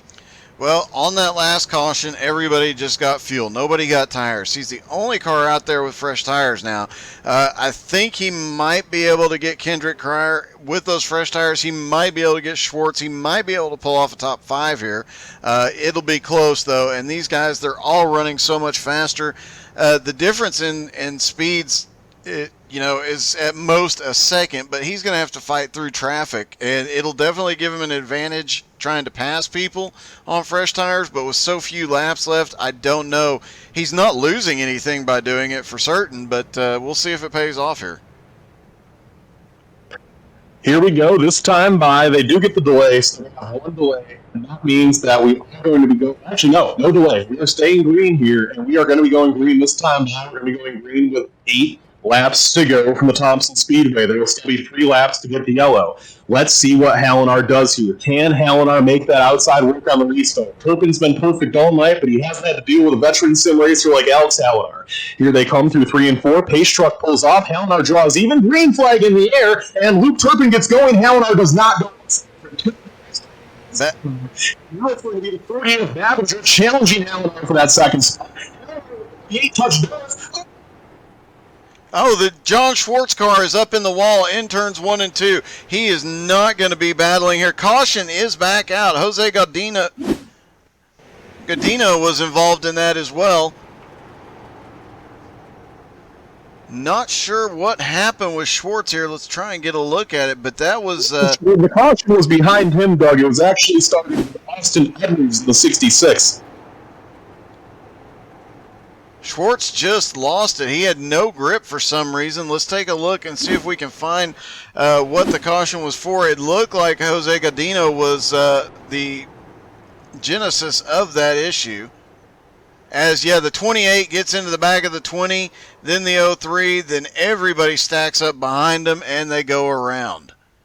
And it looks like Ryan Seam crashed again as well. He got caught in that.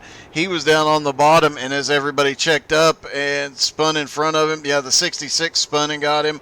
I do believe the 04 was involved in that. The 03 was definitely involved in that. And, the 03 has really had a rough night. We heard a lot of frustration when we talked to him earlier.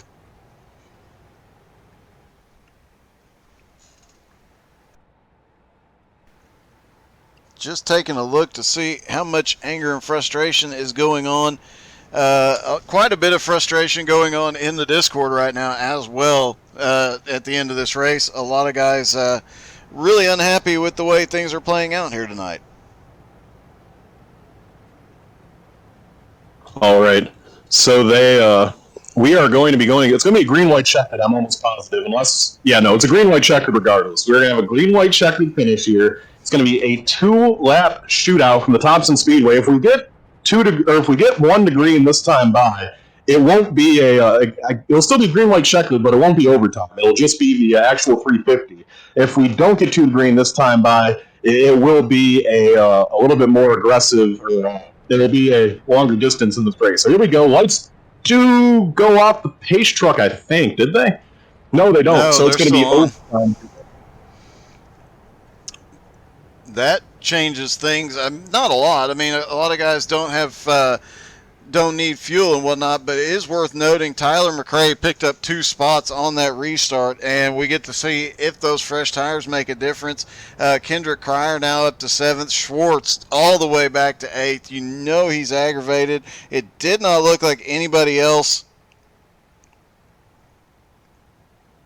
was involved in his incident, but just a interesting situation.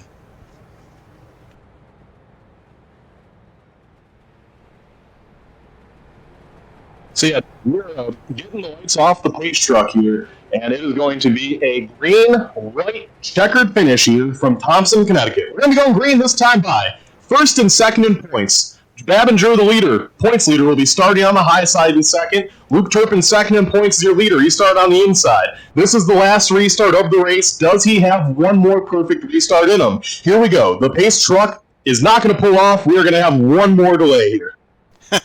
And you can see Turpin was already starting to move. He's going to go for it the instant that pace car has cleared the track. He's got to get everything he can out of this one. And it's definitely going to get extremely exciting here with the points leader on the outside. That high line has been the fastest all night. That inside line has carried some momentum and has picked up a lot of speed since the lights have come on and the sun's gone down. But yeah, Luke Turpin really has to get a perfect restart one more time. Otherwise, Jordan Babinger will get the win. And if Babinger gets the win, he's going to open up his lead. Go. Green flag in here. Babinger. Babinger up on the high side gets a start at the same time as Turpin. Turpin does not get away. They bang coming through turns one. They're wrecking back behind him. There will be no caution. Kendrick Cryer involved. The 48 down to the inside, coming down the back straightaway. Off into three. The 48. Oh, the 454 dives in too hard. I couldn't tell if they touched. The 48 is going to get the white flag here. And now Alex Hallinar, best race of the season, up to second. Kenny Tripp now up to third.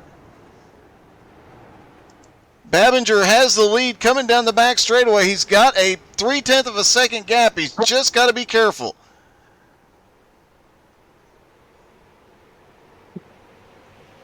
At the line it is Jordan Babinger. Alex Hallinar comes home second. Kenny Tripp is third. Turpin fourth. Wynn fifth. Jonathan Schwartz is sixth. Seventh. Kenny Tripp. Fourth is going to have to be an extremely disappointed Luke Turpin. And rounding out the top five, Blake Wynn, after not running up front tonight, steals the top five at the end. That is crazy. Blake Wynn's comeback. He was another one that kept losing laps throughout the night and still managed to pull off a great finish here. So congratulations to him. Babinger, obviously, with Luke Turpin finishing fourth, I imagine that more frustration is about to occur, more anger, more drama, and in 2 weeks, I don't see any of this anger and frustration disappearing in the next 2 weeks. I see it building, and I think the next race will get a bit nuts. Well, Doug, we are going to send you down on pit, and I normally only interview the top three, but considering the circumstances at the end of this race, Doug, we've had you catch up with the driver of the 454, Luke Turpin, who dominated tonight. Hey, Luke, this is Doug. How you doing, bud? What's going on, man? Take us through that last couple of laps. I could not tell when you went up to the high side. Did you just drive in too deep, or did the 48 get into you there? I was in deep, of course, but I feel like I kind of had position going in, and he clipped my rear, which pushed me up the track, which was fine. It's all good. You know, Jordan's a good dude. Well, you still come home with a fourth place finish. You recovered despite that incident. You managed to recover really well. Gonna lose a little bit of points to the leader, but not a huge amount. And everybody behind you with all the disqualifications, wrecks, and everything else tonight, you and Babinger are actually gonna extend your lead just a little bit. That's good to hear, man. I mean, like I said, I felt like probably should have won, but you don't win every one you're supposed to win. And Jordan's a good dude. He's just going for the win, and I don't blame him. I probably would have done the same thing. Well, congratulations, man. Any team or sponsors you'd like to thank tonight? I'd like to thank everyone that puts this whole deal on. You know, Aaron, you guys in the booth, everybody that helped me out in that last stint. There was guys just getting out of the way so I could go by, which was really nice of them. They, if they ever need a favor, I'll be more than happy to help them out. So I'd like to thank those guys too. All right, man. Congratulations. Go celebrate. Still a great points night. And Petey, who have you caught up with? I'm down here on pit road with third place finish with Kenny Tripp, and Kenny, it probably didn't go exactly to how you planned it tonight, but in the end, you got the result you were hoping for, a third-place finish. A really good run for this 12 team, Kenny. Take us through a race that was up and down for you guys all night long. Yeah, at first it just started out pretty good, and then it became definitely a fuel strategy. Then the rest of the team had issues with motors and accidents. So when Pat was out, he got on the radio and helped me through all this stuff. But yeah, I was thinking top 10, and then I was in the top 5. He'd be like, yeah, I'll be cool here. And then that last restart, all hell broke loose, and I just ended up on the right side. All right, well, Kenny, another good points day, and we saw a lot of guys in points today. I mean, obviously, Babinger and Turpin had decent runs today, but some of the guys like Octavio, Austin Edwards, several other cars, Matthew Bear, some of these guys really high in points. Even Tyler Jelber had a tough day. So for your 12 team in this third place finish, it looks like you're going to pick up some points. And after a really tough start to the year for the 12 team, where you guys weren't even in the top 20 in points 6 races in, you guys are now knocking on the door of the top 5. I'm sure that has to feel really rewarding for you guys to start to get the results and now start to see yourself near the top of the standings. Yeah, it's really rewarding. We did have a rough start. We came together as a team and made some strategy, and fortunately, it's helped me out a lot. It's helped Tyler Gilbert out a lot. Still working on Bachelor, but he's gonna be there. I'm not worried about him. He'll be just fine. All right, well, Kenny, before we let you go celebrate a fantastic run with your team, who do you want to thank for sponsors and crew on that thing? The main sponsor is Maine Mobile Truck Service at Auburn, Maine. I really got to give a special thanks to Brandon Varney this week. He definitely helped me with the setup, and he said he's definitely going to spend more time with setup help with me and the team. So be looking for this team to be out front more often. All right, well, thank you, Kenny. That's Kenny Tripp. Very happy with the third place finish today. And Doug, now I believe you're caught up on pair with our second place finisher, Alex Allner. Alex, man, congratulations. Your best finish of the season. A second place finish with a wild finish. You managed to work your way up, starting in 36, coming home second. Talk us through your race. Doug, I'm glad I have my second best finish of the season. That's only being behind my win at Charlotte. Honestly, I wasn't a second place car. I was sort of like a top 10 car. Just kept my car clean. And, this was up there at the end. I was fortunate to have the shot on the outside. I definitely missed my opportunity. And then I kind of got lucky on the last lap to get second, or I don't know if it's official yet, but, where I am. Yeah, you are officially scored in second, and a heck of a finish there. You did manage to avoid just about every incident on track. It was some crazy stuff happened right in front of you, right behind you. I believe you even got caught in one early and still managed to recover. A heck of a run tonight. Yeah, I mean, I'm definitely. I know I'm gonna sound awful for saying this, but I'm very annoyed that I got second. Second place is going to get KT sauce, which, by the way, KT sauce is some awesome sauce. I brought some to the track last week. People loved it. It's awesome sauce. I know I'm being talked around about. I'm not really thinking right now. That race sort of hasn't hit me yet. My initial thoughts are I didn't really, deserve second, but I definitely earned it at the end. All right. Well, congratulations on a great finish. Any team or sponsors you'd like to thank tonight? I want to thank, like that. Did I just get yeeted? Okay. I want to thank, my dad, helped me to, give me, my first iRacing stuff. I want to thank the league, Aaron, Bowman, Petey for putting this on. You guys put on a great broadcast. I don't know if my dad fell asleep, but he might still be watching. I want to thank Babinger for giving me a spot there at the end, and I want to thank the league in general. I think I already said that, but yeah, that's it. All right, man. Congratulations. Go celebrate with your team. Great night. All right, and now, Doug, I am down here in Victory Lane. The champagne is flying, and for the second consecutive week, it's the 38 of Jordan Babinger going to Victory Lane. And Jordan, you couldn't buy a win. You were always the bridesmaid for the longest time, and now you're winning back-to-back weeks. Tell me, for this DBR team, man, what has been the key to turning it around here lately? And not only do you get 2 straight wins, Jordan, but this is your 7th straight top 5, the hottest streak we've seen all season out of anyone. Yeah, thanks. We came to this track here with a different setup than we had last time. I was really like a third place car at best, and there was a couple restarts there at the end. They helped us out. I suck. I'm bummed it ended like it did, but I mean, he didn't give me any room when I was on his corner panel there, coming into one on that restart, and so I figured it was game on. 2 to go. And a couple laps before then, I think about 50 to go, he got way loose, and I checked up and because I was going to run him over, but yeah, we're happy. Certainly have to be happy with that. And not only that, Jordan, but you and Luke obviously pretty much deadlocked for the points lead. What was your thoughts there on that final restart? Were you just hoping to hang out his quarter panel and be side by side in the one? Because that's pretty much what you did. You pushed him down and you had a good run heading the best restart you see how second place get all night. Was that kind of the game plan for you there, just to try to hang out his outside? Oh, definitely, yeah. If I wasn't gonna, I knew if I wasn't gonna get to him in turn one, he would have been gone. Because I mean, he was the class of the field all night. Yeah, like I said, I'm bummed it ended like it did, but win's a win, and I'll take it.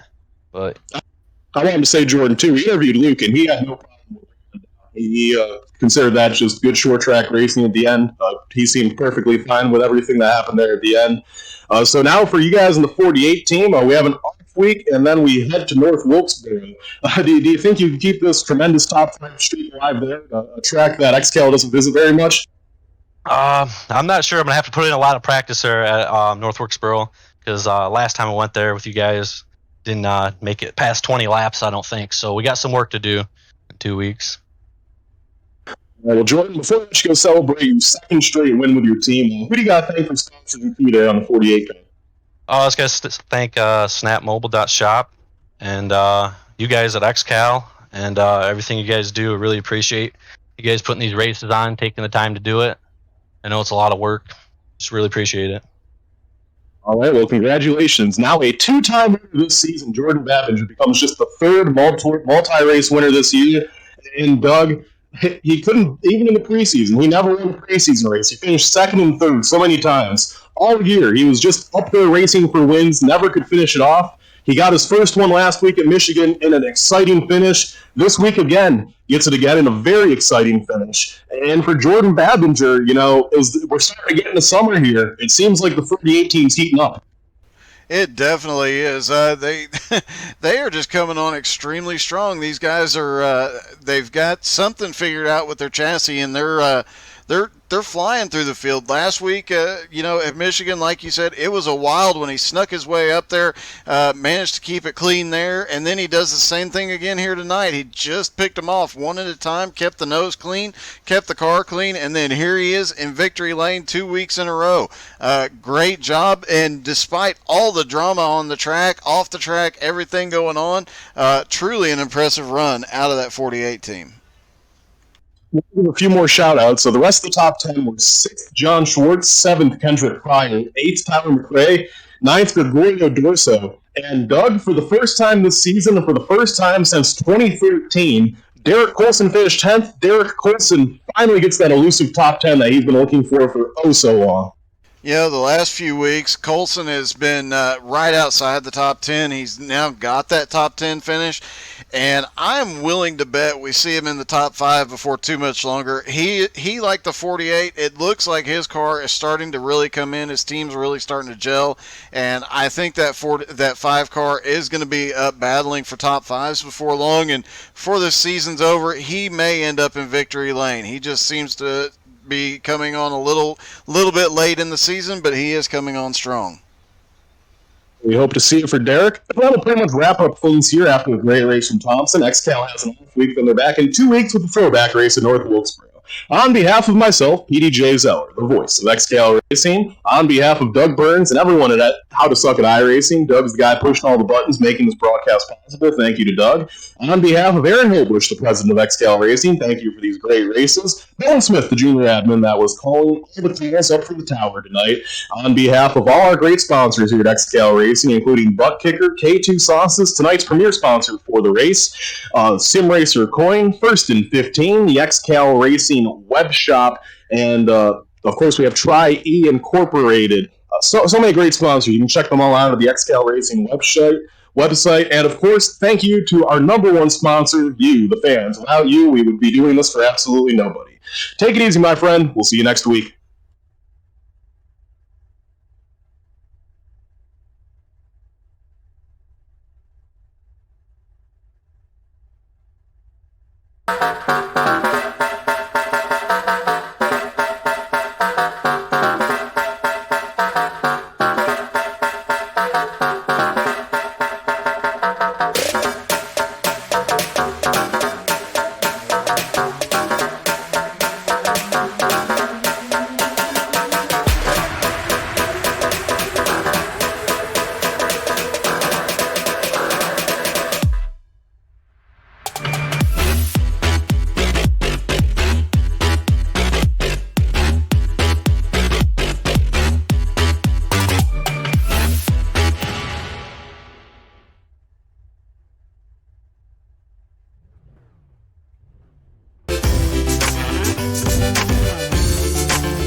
With the Butt Kicker Gamer 2, what you see and what you hear is what you feel.